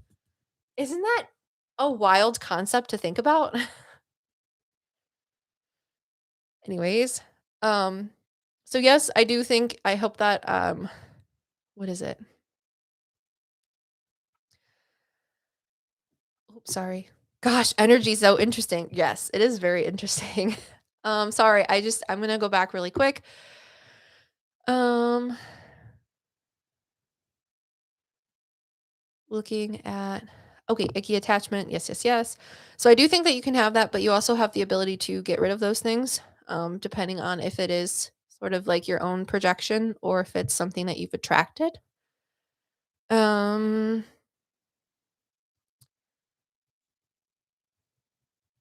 wait. Linda said, I had my daughter and her 1-year-old twin boys at my house for hours. It was fun, but I'm exhausted. Oh, that's so cute though. Um,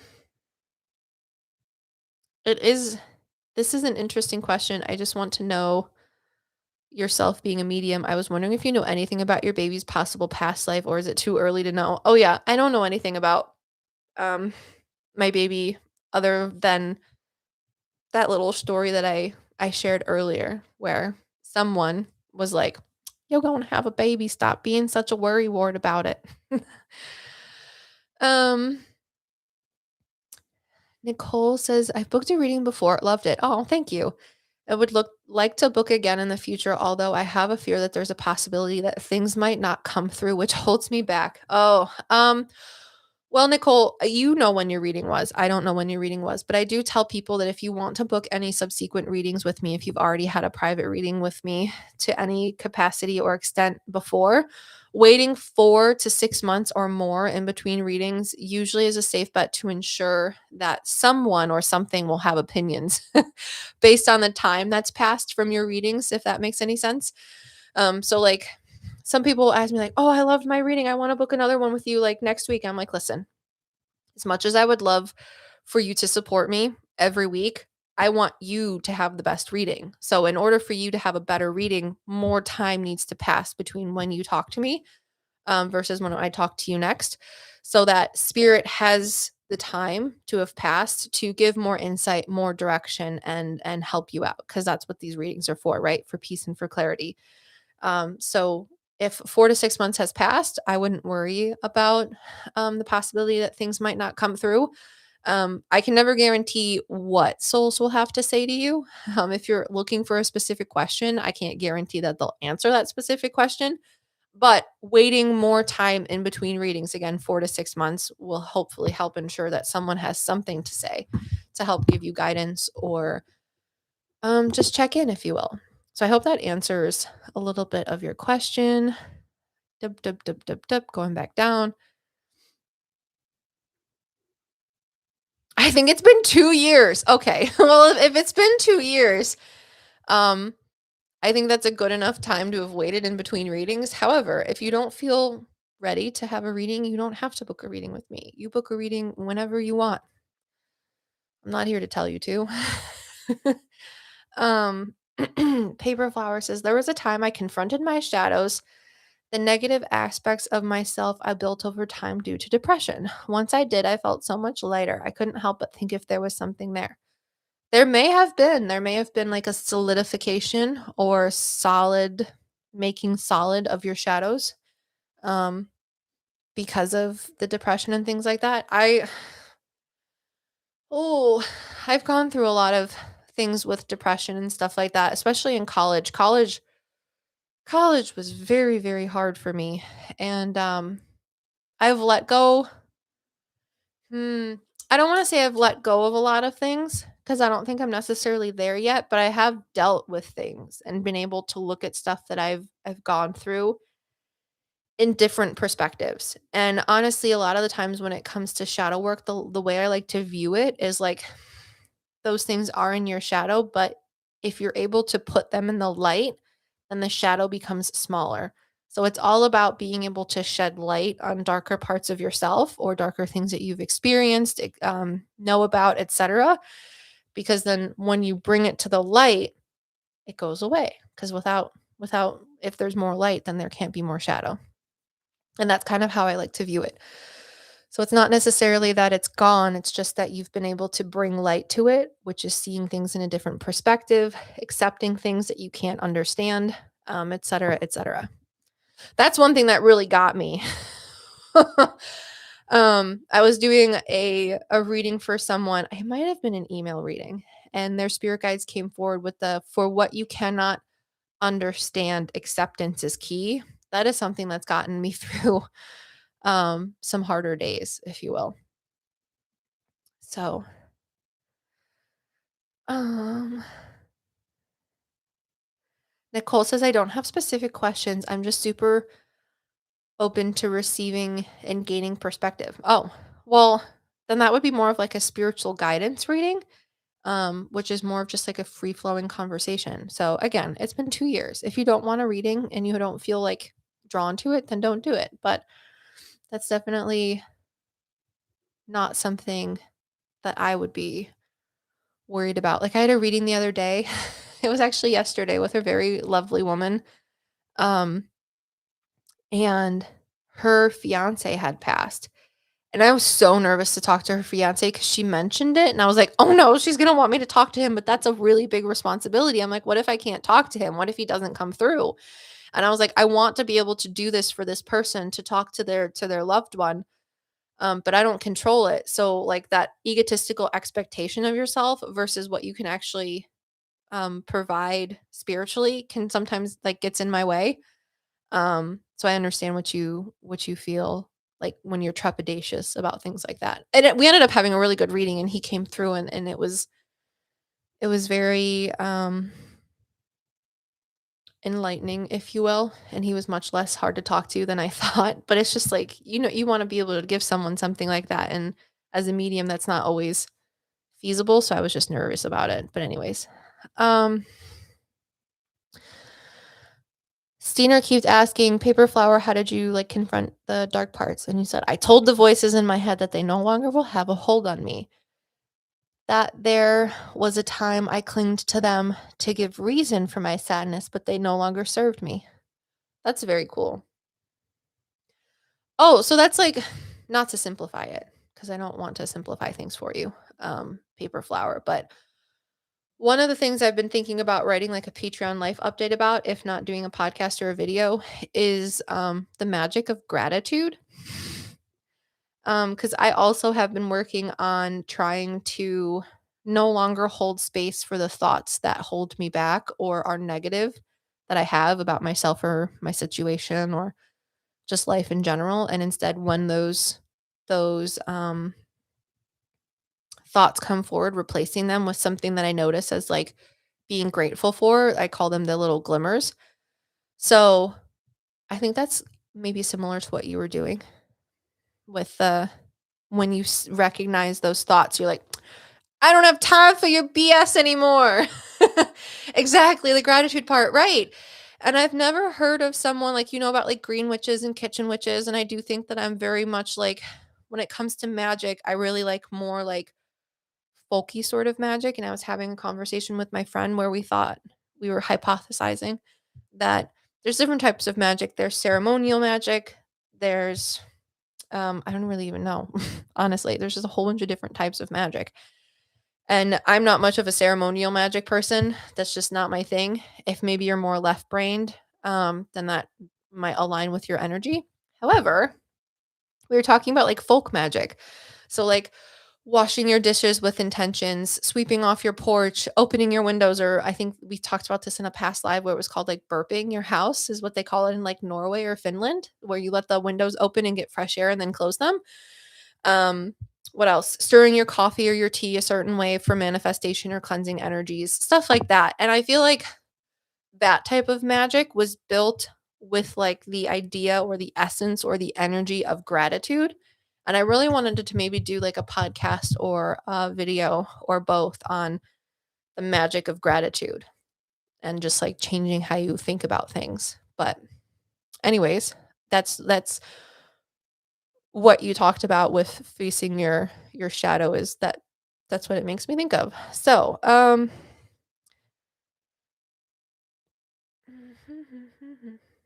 oh, yeah, it's not wasting my time, love. Nicole says. Okay, Amon, if you feel like the spirit realm is getting quieter, is it because they're like 10 out of 10 no notes or I'm just shutting myself off? um if the spirit stuff is getting quieter, your gifts might be changing. Or things do just have to be a little more quiet for you, which is totally okay. Sometimes things are more quiet. I go through that a lot personally, and sometimes even in my readings, I feel like I've never had someone be disappointed from a reading that I've given them when I feel like I've been in more of what I call like a spiritual slump where I feel like less disconnected or I feel less connected to things. Um, but I do think that's normal. There are peaks and troughs when it comes to those things. Now, Bill H, are you in the comment section or the chat section? Because I was going to end the live stream, and that's okay. If you guys want to, if anyone else wants to purchase a live stream reading, please do so. That's what I'm here for. But no one was except for Bill. So, Bill, where are you? Oh, hello. Okay, so Bill is here and he purchased a reading. So, thank you so much, Bill. Hey, let's see.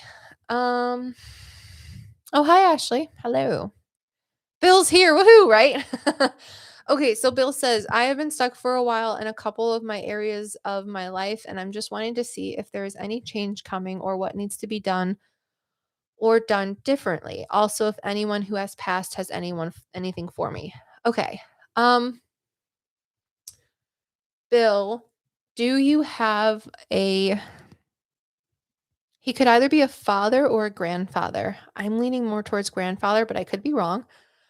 Um he has like a big mustache, and I feel like he would have worn hats, and he's a tall older man. His mustache is white and gray, so he's probably like in his 50s, late 50s, early 60s, but he's tall and thin, and he's wearing blue jeans, like a brown leather belt and a like checkered blue and white shirt. Do you know who that might be, Bill? Who would be past? Either a father or grandfather?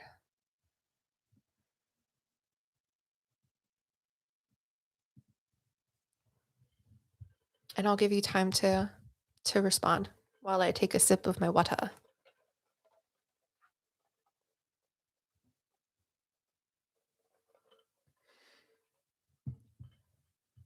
And thank you all for being so kind about my silly breathing in between talking. Just like folding laundry or coming in and out of the house from the grocery store, I notice myself like breathing heavily, and I'm like, I get real self-conscious about it. Like, I am so out of shape. I need to do this and I need to do that. I'm not a healthy human being. And then I'm like, no, no, no. You are pregnant. You're not unhealthy. Your body's just changing. It's fine. What breathing? Okay, good. Oh my goodness, it's so silly.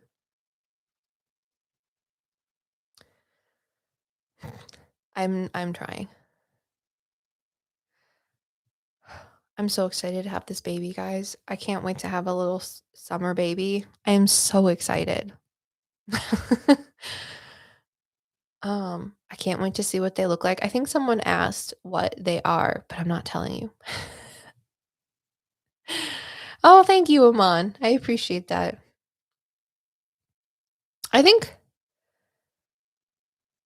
not father, he's still with us and doesn't match either grandfather, but I lost my first grandpa when I was 13 and the other at 21 so many years ago. Okay. Okay.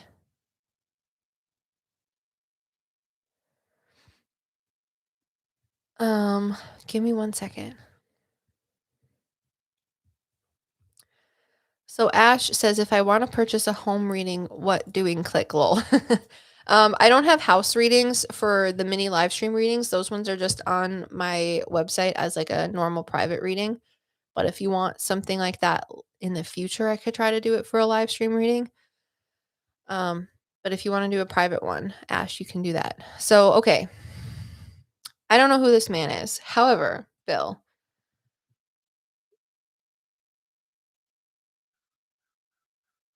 when you're talking about sorry, I'm asking him things.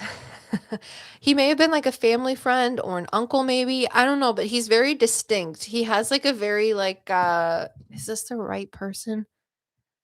Let me see. Oh, thank you, Ash. I appreciate that. I'm really bad at pop culture.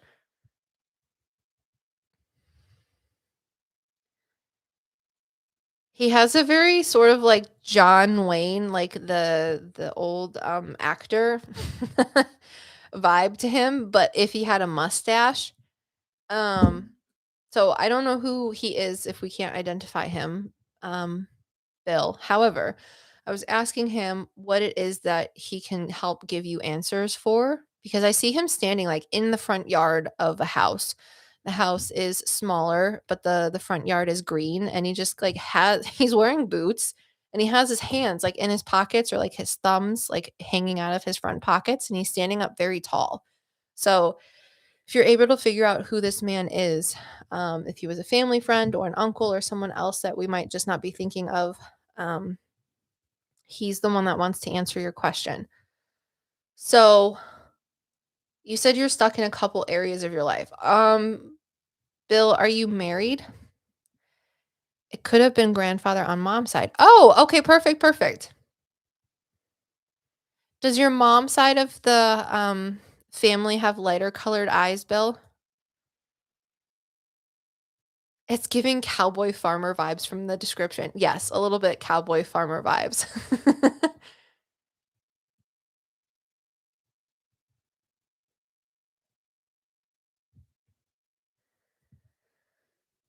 Because he says his eyes were lighter.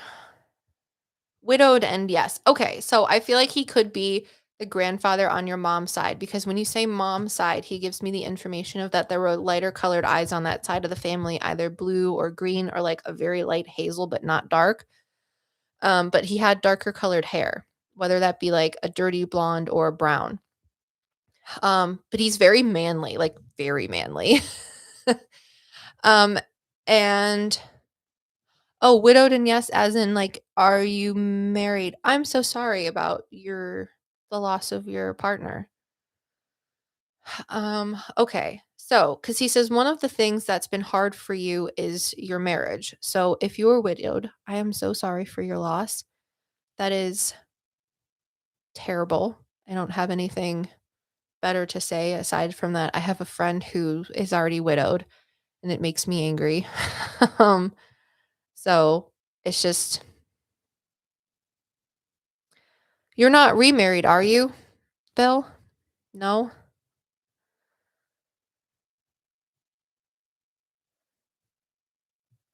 No. Okay. I didn't think so. Also, now that I know what your name is, because I'm just saying Bill, but WJ makes so much sense. That's such a good like name for the internet. I like that. That's very clever. Um, so he says one of the things that's been hard, has it only been like WJ? Yes, that's so clever. Um, has one of the have you been widowed for like 2 or 3 years or has it been longer than that?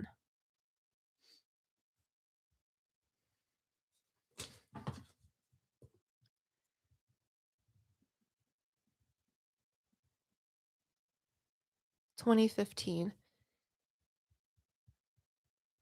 Okay, so it's been 10 years. Um,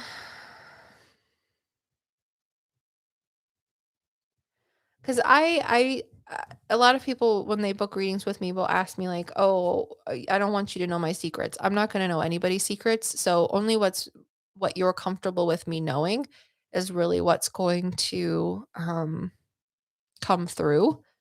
So, this this man, this grandfather on your mother's side presumably is telling me that one of the things that you've been having a struggle with is, like, marriage or relationships. Um Do you have a pet right now? Like a dog or a cat, Bill?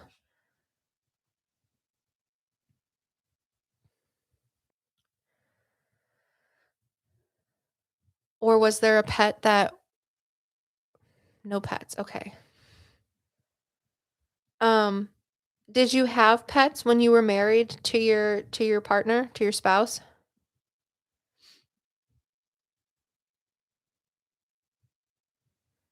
Was there, like, a little dog or anything that you've ever had? Okay.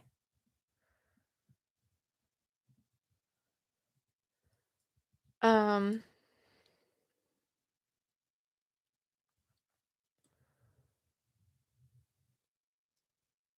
sorry, I wish I could talk to you, like, verbally, it'd be so much easier. Um, so did you specifically have, like, a smaller dog with your spouse? Correct me if I'm wrong, but you did you have a wife?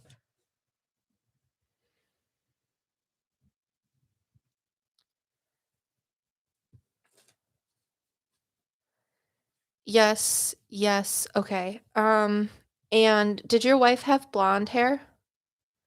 Or was it lighter, or did she dye it lighter? She was 12 years older, okay. Do you know if she had blonde hair when she was younger?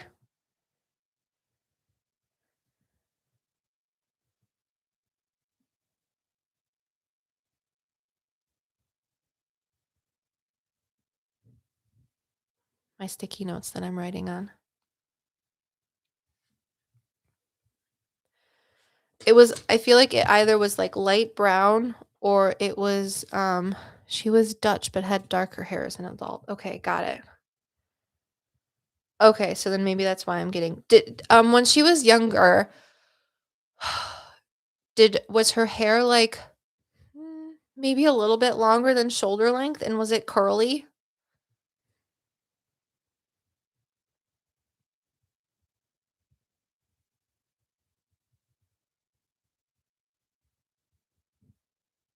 And did she like dancing?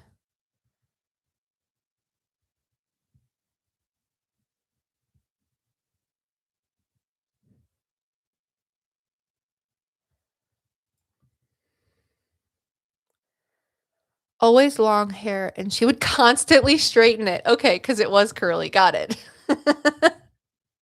I remember when I was in my straightening years. Did she like dancing?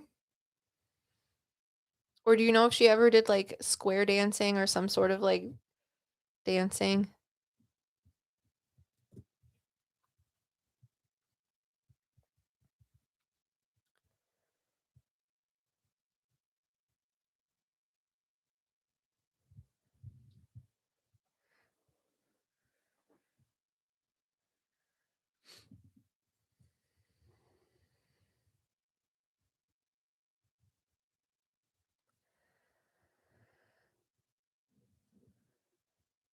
Hello, Sarah. How are you? We're just doing a reading for, um, Bill. Nothing like square dancing or anything, but she used to but we used to slow dance together in the kitchen quite often. Oh, that's adorable. Okay. Now I do wanna ask, was the little dog that you guys had together or that she had with you, were they a boy?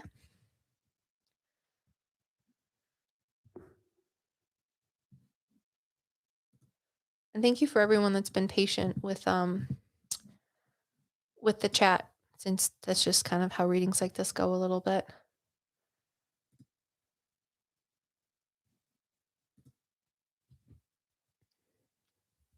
Or if they weren't a boy, they were a girl that was very bossy.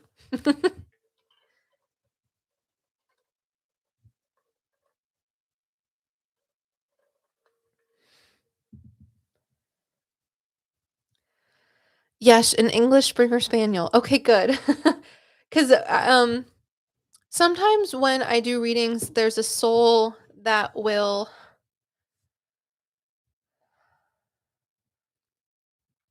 sort of introduce everybody, if that makes sense. So even though this man that we guess is Bill's mother's grandfather stepped forward first as like a very strong presence. Like he stepped forward and he was like, I can answer these questions. I was like, okay. Sometimes they sort of hold space for other souls that need to come forward too. So again, I don't necessarily want to know everyone's secrets, so spirit won't tell me those things. but through talking to him, my gifts kind of work like dominoes. If you start one, then more things will sort of fall if you ask questions or people share things. I think Bill's grandfather was more of an introductory person to have this little dog and his wife come forward. Your wife is a little like, have you not talked to anyone about her um for a while? Or like you haven't had a reading or asked anyone to channel her since she passed? Okay, I've never really sensed my wife's presence since her passing. I'm sorry. I will answer that question too. Not necessarily that it's a question, but give you perspective on that. Okay, I have not because I'm I'm asking her. I'm like, why are you so quiet? She's very like reserved and respectful, and she's only sort of sharing as much as she feels comfortable. But it's almost like um the reason I bring up the little dog is because there's this little dog with her, and he showed up first before she was a listener. Okay, good.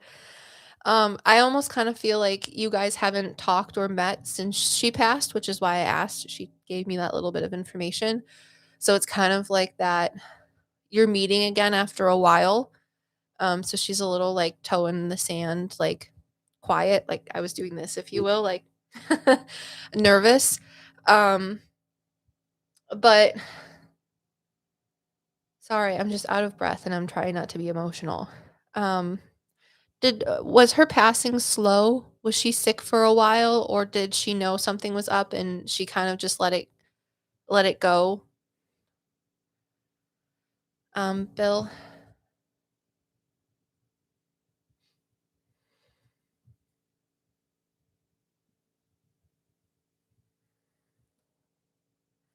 Cause she shows me herself younger too. I see her as maybe like 20, maybe 30, like late 20s, early 30s, and she was wearing like a dress she showed me first with her hair. She was killed in an industrial accident, but not instantly. Okay, because she makes me feel like something was wrong and she passed quicker than she thought she was going to be, but it was almost like something that she realized had happened at work. Okay. And she just sort of had to deal with it. Got it. Um,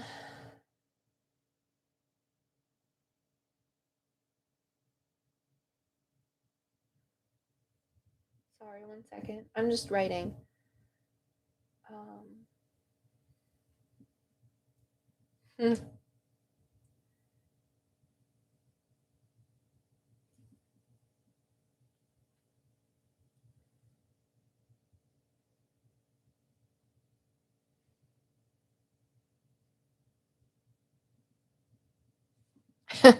well, I'm so sorry for your loss, Bill. Your wife is a very sweet soul, and she shows me herself when she's like young and like hot.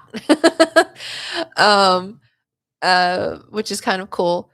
But I just want you to know that the little dog that she liked is with her. And when I asked, I was writing because I she was telling me things and I didn't want to forget them.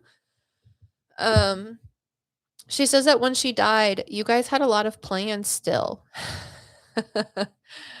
Oh, sorry, this is funny. She said she had great legs, especially when she was younger. um, so she says that before she passed, you guys had a facts. And for being Dutch, she could tan, which is interesting. Um, so she says when she died, you guys still had a lot of plans. There was a lot of things that you guys wanted to do, like vacations, places to go, people to see, things like that, and it was going to be on your own time. However, since she passed and it was unexpected, I do want you to know that when she passed, she did know what was going on and she had made peace with it. She did not pass as fast as she wanted to, but she said that also kind of was like a blessing in disguise, even though it might not seem like that to others. She said she got to process things. She got to see certain people talk about her, or um, I don't know if people got to visit her, but she says she had a little more time spiritually to make peace with that. So it's almost like as her body was passing, her soul was there to see what was going on, to process what was going on. However, she's told me, since your grandfather brought this up, he was the one that instigated this conversation. Since she has passed, a lot of times, especially in like mediumship readings, people talk about like, oh, your past loved ones wants you to move on, like find a new relationship, grow together, etc., etc. However, specifically, I stopped and I got my big thing out, not just my post-it notes that I was using for your reading. Um, because when I asked her what her thoughts on you being in a relationship or finding someone else since her passing was, and this is what she said, is that you don't have to find anybody, but she doesn't want you to lose yourself. And what she means by that is she doesn't want you to be by yourself so long that you sort of forget the things that you want to do, whether it was with her or not, because you don't have someone else pushing you to do those things. So if you do not want to find someone else, you do not have to. However, she just doesn't want you to lose yourself by being by yourself. Um,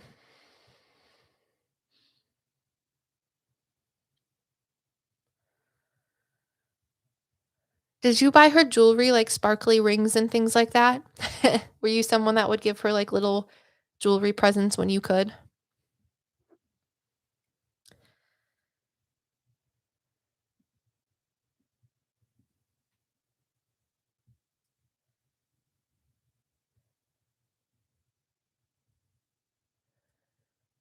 And Bill says, makes sense.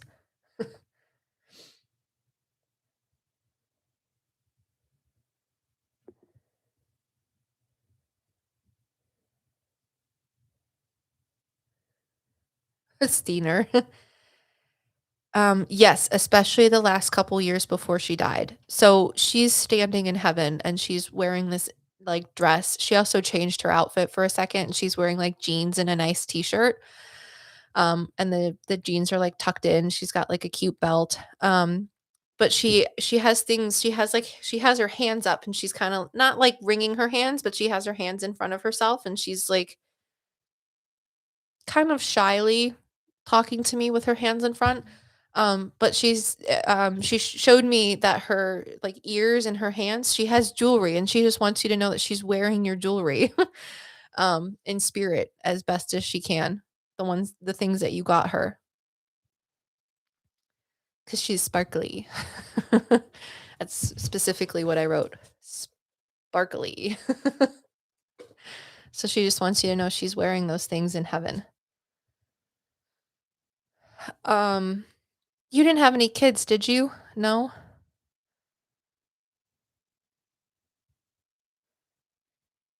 Oh, Sarah, thank you so much. I appreciate that. I'm excited to meet you.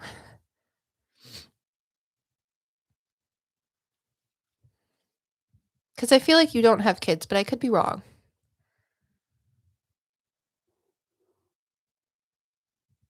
And that's for Bill. Sorry.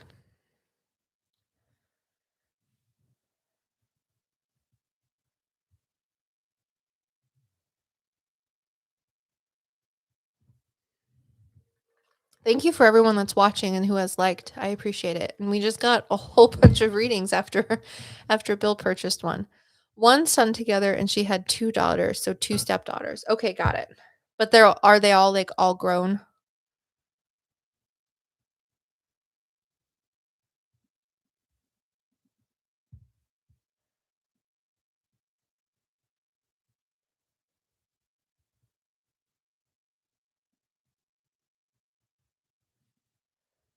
Yes, the youngest is 31. Okay. Have you been wanting to go boating or fishing or buy a boat or go fishing more? or both?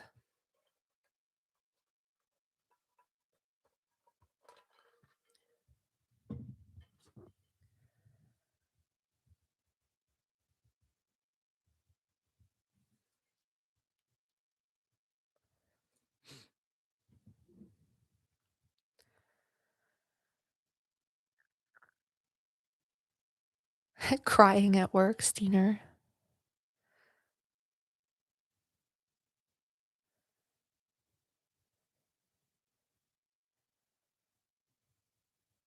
Oh, I'm so sorry. I can't answer anything about the Nancy Guthrie stuff. Travel on a boat, yes, but I don't want a boat, lol. Okay, because she brought up, like, that you might have kids, but then she made me feel like you didn't, so that makes sense that they're grown up. But she does say that if you want to go on a boat, you should go on a boat. Make it happen, and then she also makes me feel like the relationship with your babies, your kids, has gotten a little bit like farther apart. You guys aren't seeing each other as much necessarily. And she says, yes, they're grown up. Yes, they're doing their own things. She says, but also just invite them to come hang out with you. Not anything necessarily fancy or special, but if you invite them, it's kind of like that. If you build it, they will come. If you invite them, they may come. And you don't have to do anything special, but it could be special for them later on, even if they don't necessarily understand it now. Thank you, Martha. We will. I've been thinking about that. I figured that they would have found her by now. So, um, but Bill, do you have any last specific questions before we move on to the next reading? I'm so glad that your grandfather could invite your wife to talk. And if you want to share what her name is, you can. With my stepdaughters, especially, I moved 10 hours away. Okay. And they have grandbabies, huh? Or you have grandbabies? Or almost?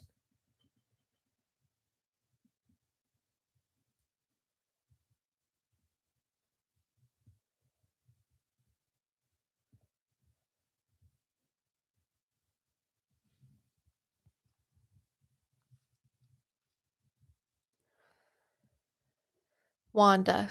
Yes, and six grandkids now. Okay. I got it. Well, if you want to go and visit them, pop in, stay in like a nice little motel or something, unless they're okay with having you in the house. Your wife would like if you could do that. And ask your last question because you said I do have one question. Lay it on me. But she's very happy to have talked to you today. She's so kind.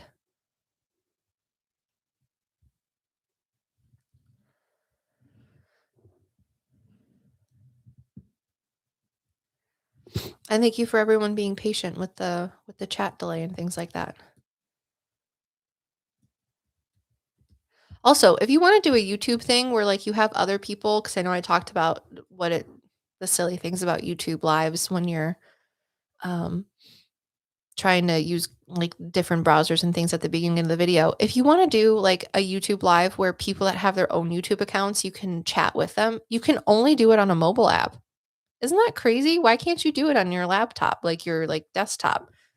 Otherwise, you need, like, a third party like, streaming software to do it, which is so silly to me.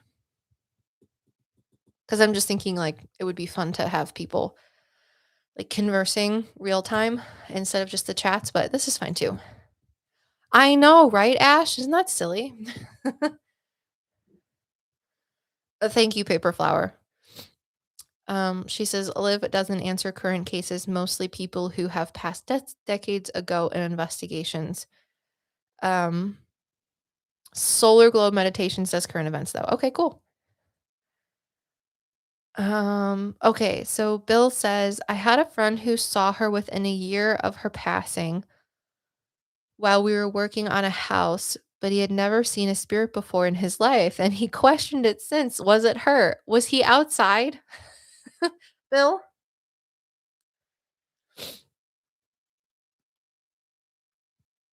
Was he outside the house when he saw her, or was she outside and he was inside, or vice versa?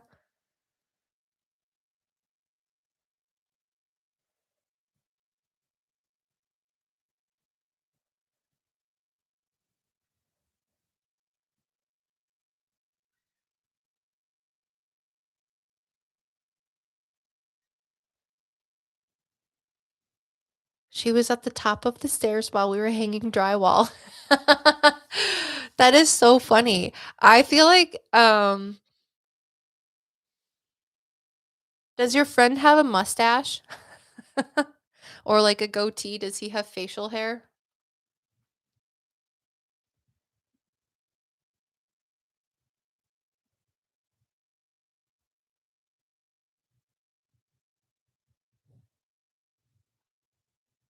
Yes, facial hair. Okay. Because I just asked her, I said, "Is there anything else that you can tell me about this?" And she said he had facial hair and it scared him. Also, was she always telling you to be careful when you were at work?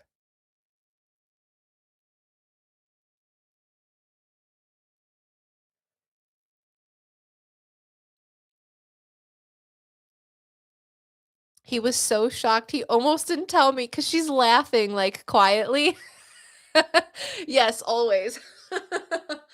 And the reason she was hanging around is because drywall is heavy and there's dust involved, and you should be wearing a mask and you should be wearing your gloves. Don't drop it on your foot, like those types of things. So I think he may have just accidentally seen her while she was just hanging around you. But she thinks it's funny. It was like an oopsie doodle, if you will. That is hilarious.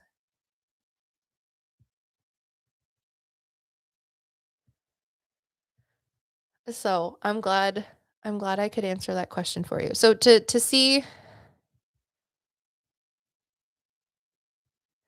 um to see your wife is not just because you didn't see her doesn't mean anything negative. So anyways, um okay, Bill, thank you so much for purchasing a reading. I'm glad I was able to talk to your lovely wife Wanda, and I wish that things start moving forward in the way that you want them to, and maybe go on a boat ride because she says you should. Or reach out to your kids. So, okay, I'm going to move on to the next reading. Do you guys mind if I run for a small potty break? I know that sounds silly, but it's been 2 hours and that's about my breaking point while I'm pregnant. So, and then we're going to move on to Amanda. So, if Amanda could tell me who she is in the chat before I run away for just a minute or two, then I will be right back and we will finish readings. Pregnant bladder lol, I get this. Um, Amanda, are you Steiner? No need to run. Oh, okay, Amanda's here. Okay, perfect. Amanda, thank you for letting me know where you are. I will be right back. Everyone have fun in the chat for just a moment.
All right, just a quick intermission. Thank you so much.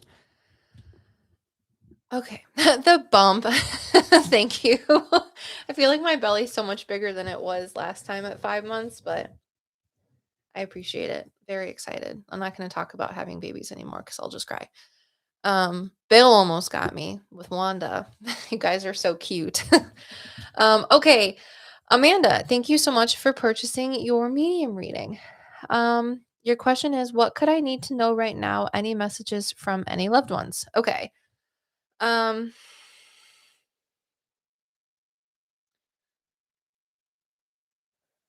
Amanda, is there a woman who's passed that you know of? Sorry, let me be more specific. I feel like she could be an aunt or maybe a friend. She's a younger woman who probably was in like her 30s or 40s when she passed, and she has blonde or like reddish strawberry hair. I don't know if she dyed it maybe, but it's long and it's straight and it's like highlighted. And if that doesn't ring a bell, I can be wrong.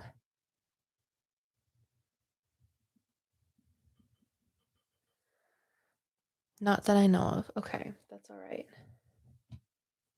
Um,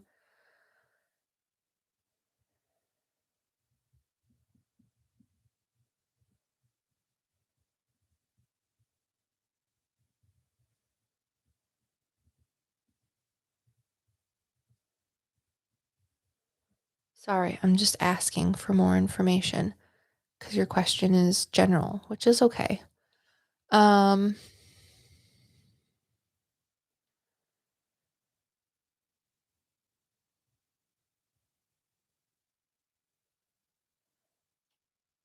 do you live in like an apartment complex or something? Like in the city, or do you work or live near the city?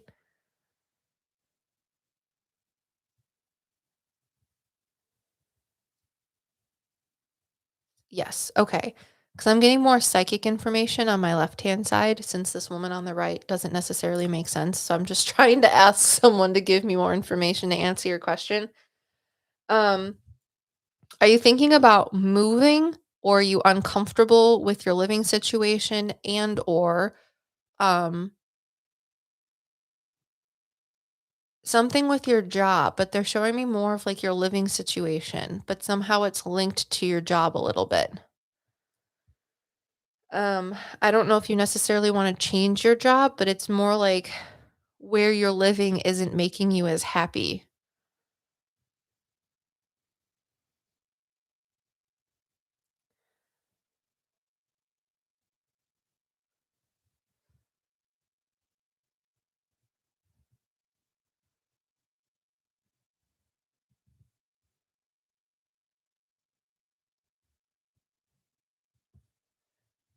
Sorry, I was just reading the comments. A little bit of both, but to move, I need a better job. Okay, got it.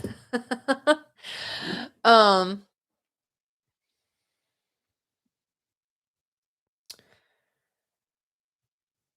do you have a grandma who's passed who's short and wore glasses? Amanda?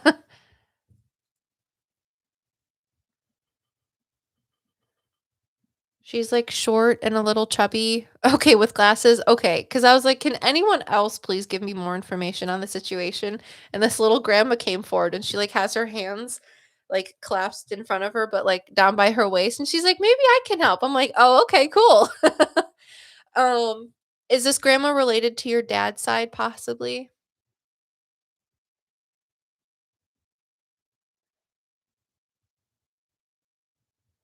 Yes, okay, what is her name? Because she is just cute as a button.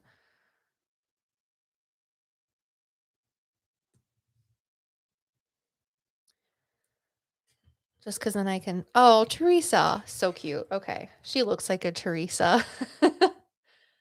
Um, she's very proud of you. Have you, like did you move out a little bit more on the younger side and you're like, "I don't wanna be with my parents. I'm not living with them anymore. I'm gonna get a job. I'm gonna move out, and it's gonna be hard, but it's my own." Is that kind of your mentality?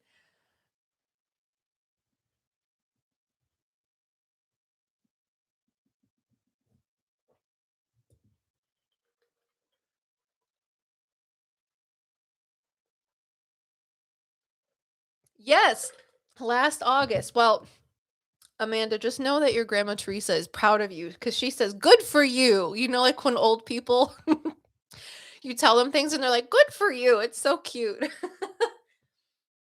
um, she is worried about your living situation. She knows that you're worried about it too. It's not that it's not like bad, it's just not the best. And she says that there's more propensity for other people to move in that could be like problemsome or shady, if you will. So the feeling of wanting to move is not just you, it's a little spiritually fueled as well, because your spirit guides, spirit, etc. is like, hey, we have to try and take care of this. Is there like a class, whether it be at like a vocational school or trade school or something that you've been thinking about taking or could take in order to get you a job that would help you make enough money to move out of this scenario that you're in?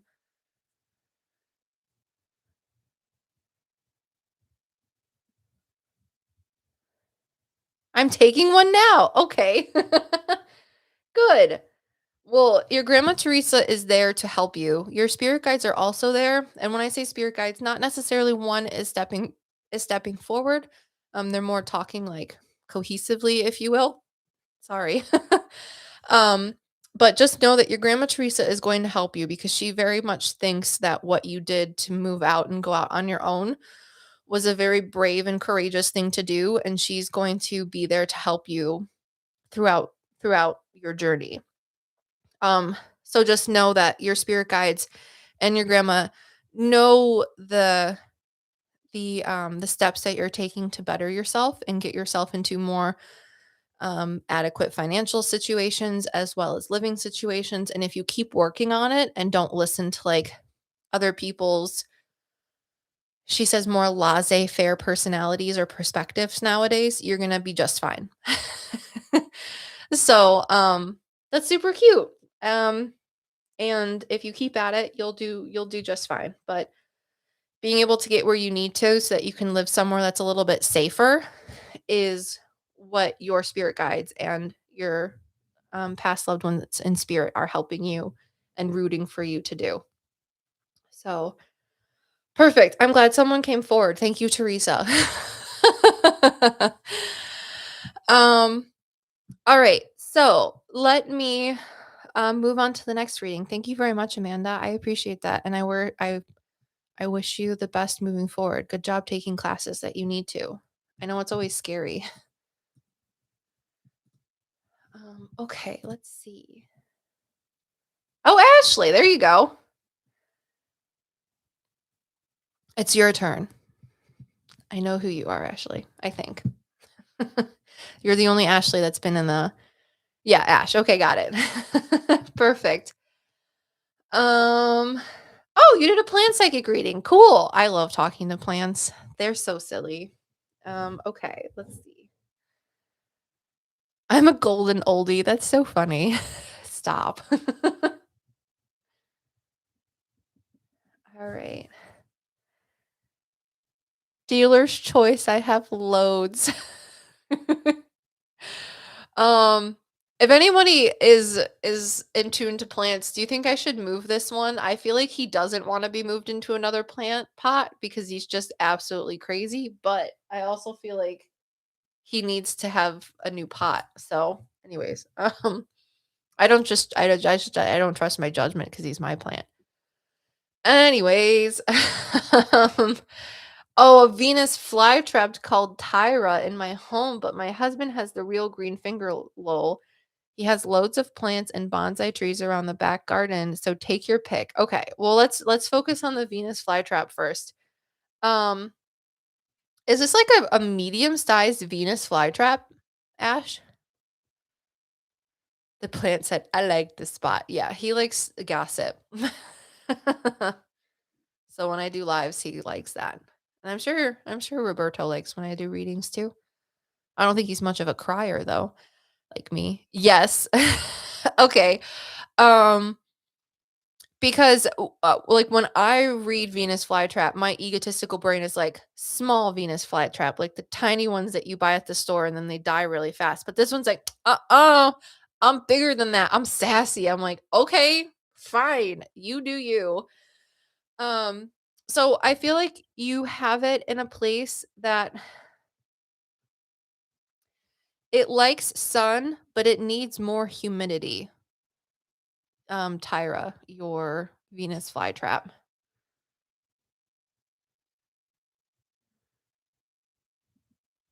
Like the sun is Ashes, I'm scared because we're in Scotland. It's too nippy for her, lol. I named her Tyra for warrior princess. Oh, that's so cute. Okay, because she says you have her in a pretty sunny spot, but she more so needs like the sun is good. Having her in the sun for like 6 to 10 hours a day if you can. I don't know how you can in Scotland, or if you have, like, a little light lamp for her maybe, would be good. If you get a lamp, she doesn't need as much time in the sun. However, what's more important to her is to be warm and humid.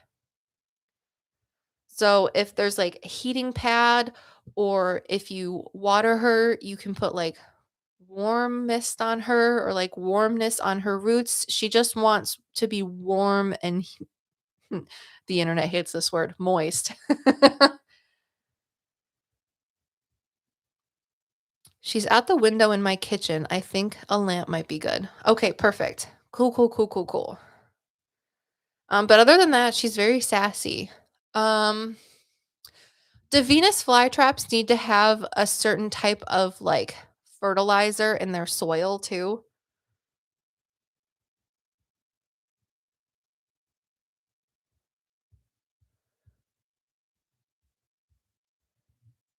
Yes. Okay, because she said she needs some more fertilizer too.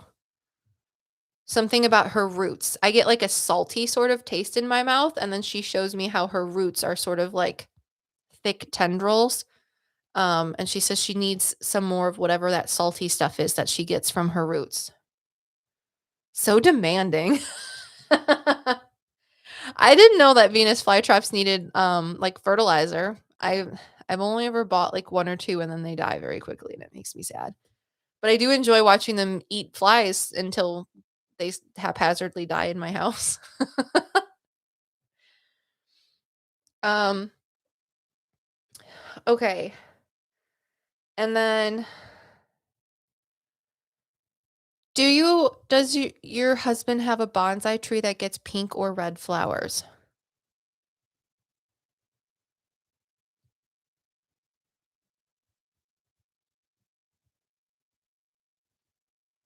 Yes, okay. That, is that bonsai tree associated to, like, a past loved one maybe, or no?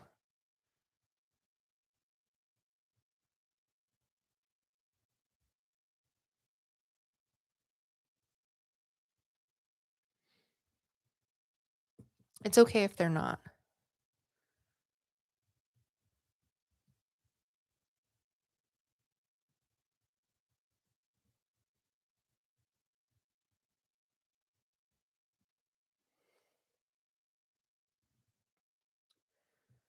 Because there's 2 things about this tree. Phoenix says, "Oh, yes, we had it in his grand's house when we cared for her before she passed." Okay, because there's an old woman who steps forward, and she says she likes this bonsai that he has or this plant that he has the most. And then this bonsai tree also thinks of itself as the most important out of all of the bonsais. Like, it thinks it is the prince or princess of the trees. Like, matriarchally speaking, it is the most important because it has the bloodlines. Okay. Oh my goodness, that's so funny. Okay. Um, thank you for letting me answer your questions about your Venus flytrap and one of your husband's bonsai trees. I wish you all the best of luck with Stop. OMG, it's the smallest. That sounds like something a small plant would say. It really thinks that it's like Queen of England status, which I think is so funny to me. Okay. Thank you for letting me answer some questions about your plants. I appreciate that. Plant readings are always so much fun. Um, Thank you. I appreciate that. I have to change this room. My office isn't going to be my office anymore. This is going to be the new baby's room, and I have to put things in my room. So wish me luck with that transition. We only have like 3 more months until that happens, but that's okay.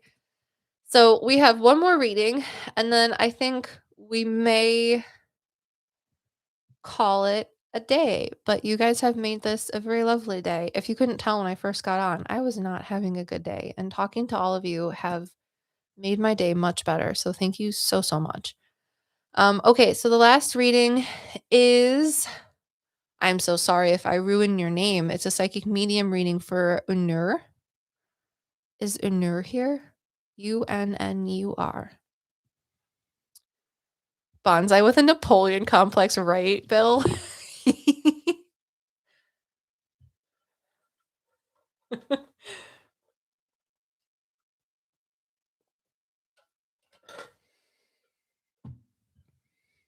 Oh, hello. Okay, did I pronounce your name okay, Unur? I feel like I have to say it like a fancy person. Unur.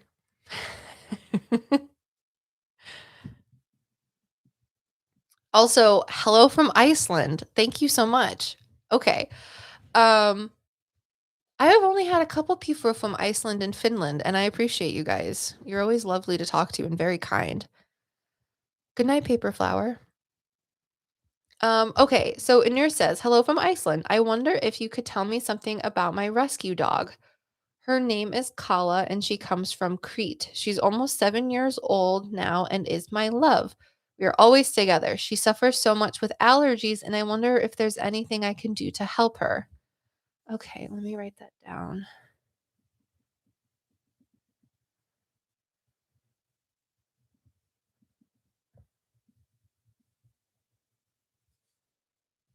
Um, allergies. She does get injections regularly, which help, but I wonder if this is spiritual or environmental. Thank you. You are excused in advance for not being able to pronounce my name. Okay, I should have read that first. Oh my goodness. Okay, hang on. You've challenged me. Give me a moment.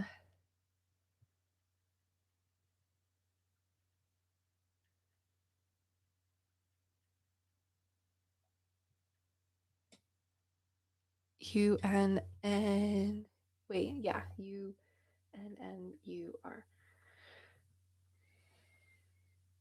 Oh, Uner. Okay, got it.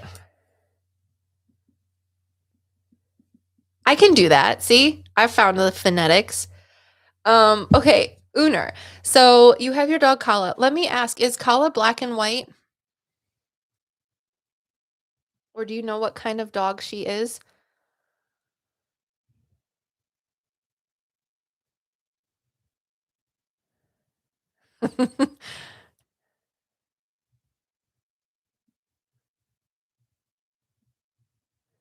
Yes. Okay, good. I'm glad I'm seeing the right dog.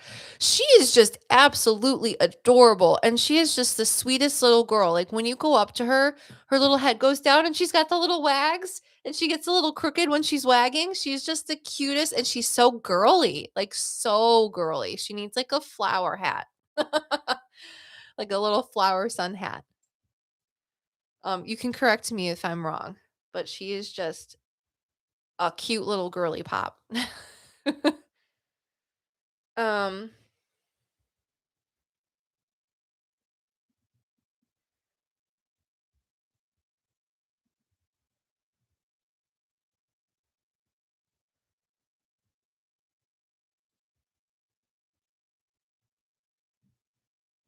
OMG, yes. Okay, good. I'm glad I'm seeing her. She's very easy to talk to.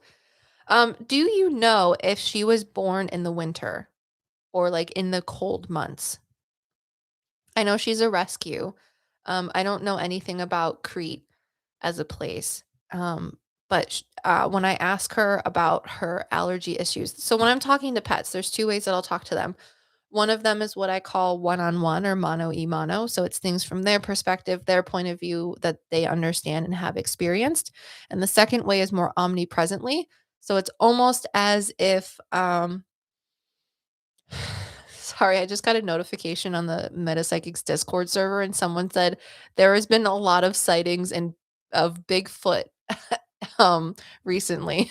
It's just a silly thing to read suddenly. Um so the second way is omnipresently. So it's more so as if you were to get a psychic reading, but for your pet. So it's information that pertains to them for their benefit, et cetera, et cetera. But it's not necessarily something that they know of or have experienced. So when I'm asking Kala about where her allergies might come from, I'm getting a little bit of information from her as well as possibly omnipresently, because I know you asked if her allergies are more spiritual or if they're environmental. I'm leaning towards them being more environmental or inherited. However, do you know, um, Uner, if they if Kala was born in the winter or when it was very cold outside?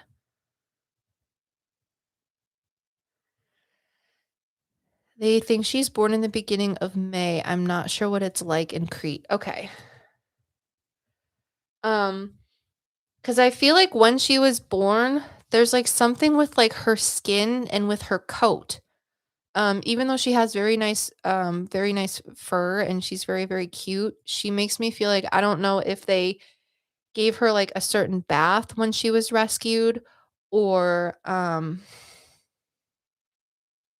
or if they had to shave her fur or something like that, but she makes me feel like when she was little, she was born and it was cold outside and there was something wrong with like her fur or her coat, and the medicine or the way that they treated it is what has caused the subsequent allergies that she has now.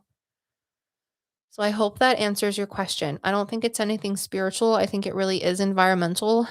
Um, but it's not something that you aren't doing, or it's something that she's being chronically exposed to that could be taken away. It's something that's like biologically going on with her that may have stemmed from something when she was little. I hope that answers your question. But she is very happy with you, like very happy.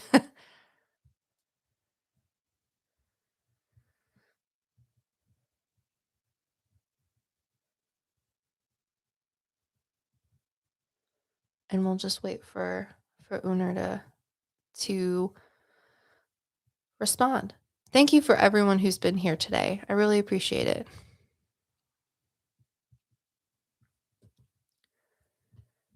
Let me see what it's like in May in Crete.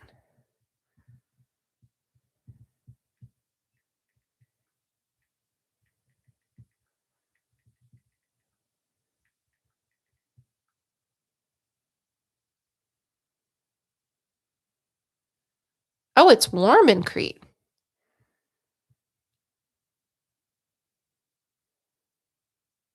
It says conversely, Iceland in May is chilly.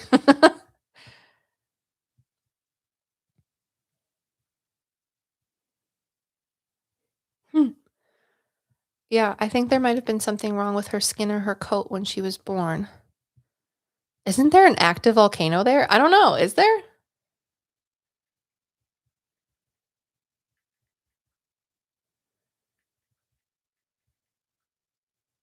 Jay, you know all of the fun facts. There is no active volcanoes located on the island of Crete itself. However, Crete is near the southern Argean volcanic arch, which includes active volcanoes on the nearby islands. So close. um, Una, are you still here? I hope so.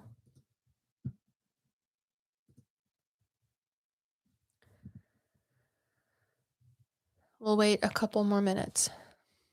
If not, that's okay too. I know that you all can watch this on replay. But I wanted to ask another question instead of just answering just one question too. So if you have one more question about Kala, let me know, please.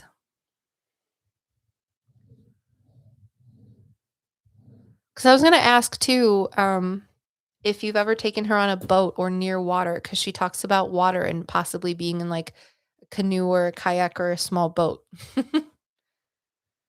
And she talks about it positively, not negatively. If you watch this on the replay, if for some reason you vanished.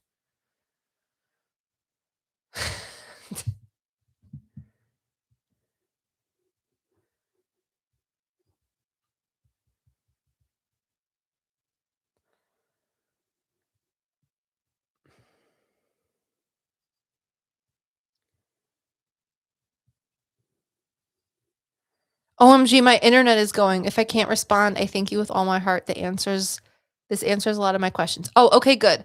Um, it's okay if your internet is not great. I just wanted to ask, have you ever taken Kala on a boat or like a little kayak or some sort of boat near water, or taken her where there are boats and water? If so, she talks about it fondly and she really enjoys it. It might make her nervous, but she like it's a good nervous.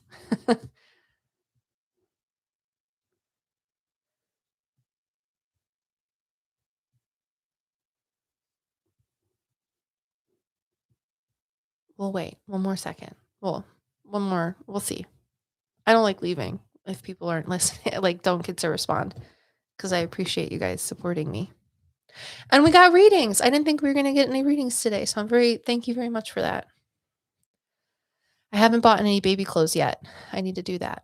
I want to go to like the secondhand store and get some clothes and figure out how I'm going to move my office into my bedroom.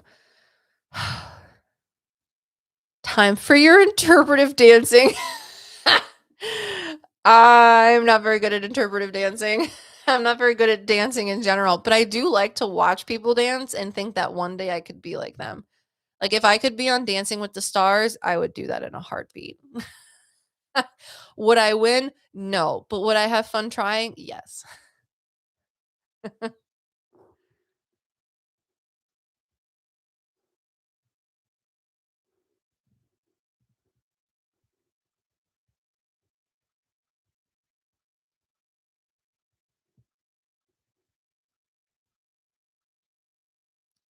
I think Jay should interpretive dance.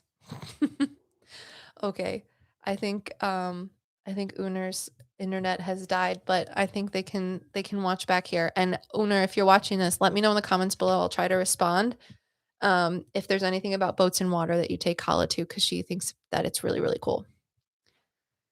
It might be Sans pants. Get out of here without your pants on. um, okay, well, thank you all so very, very much for being here today. Like I said, I was having a rough morning this morning, and all of you have made it better with having a nice, cool space to talk about spiritual things as well as like pregnancy and motherhood. If you're interested in more content like this, please go check out the main channel. There are new videos on parenthood, which is where I talk about the maiden, the mother, and the crone, and a paranormal investigation of the Doss house. Hopefully, there'll be a collaboration coming forward with someone who interprets soul energy in a very cool and neat way.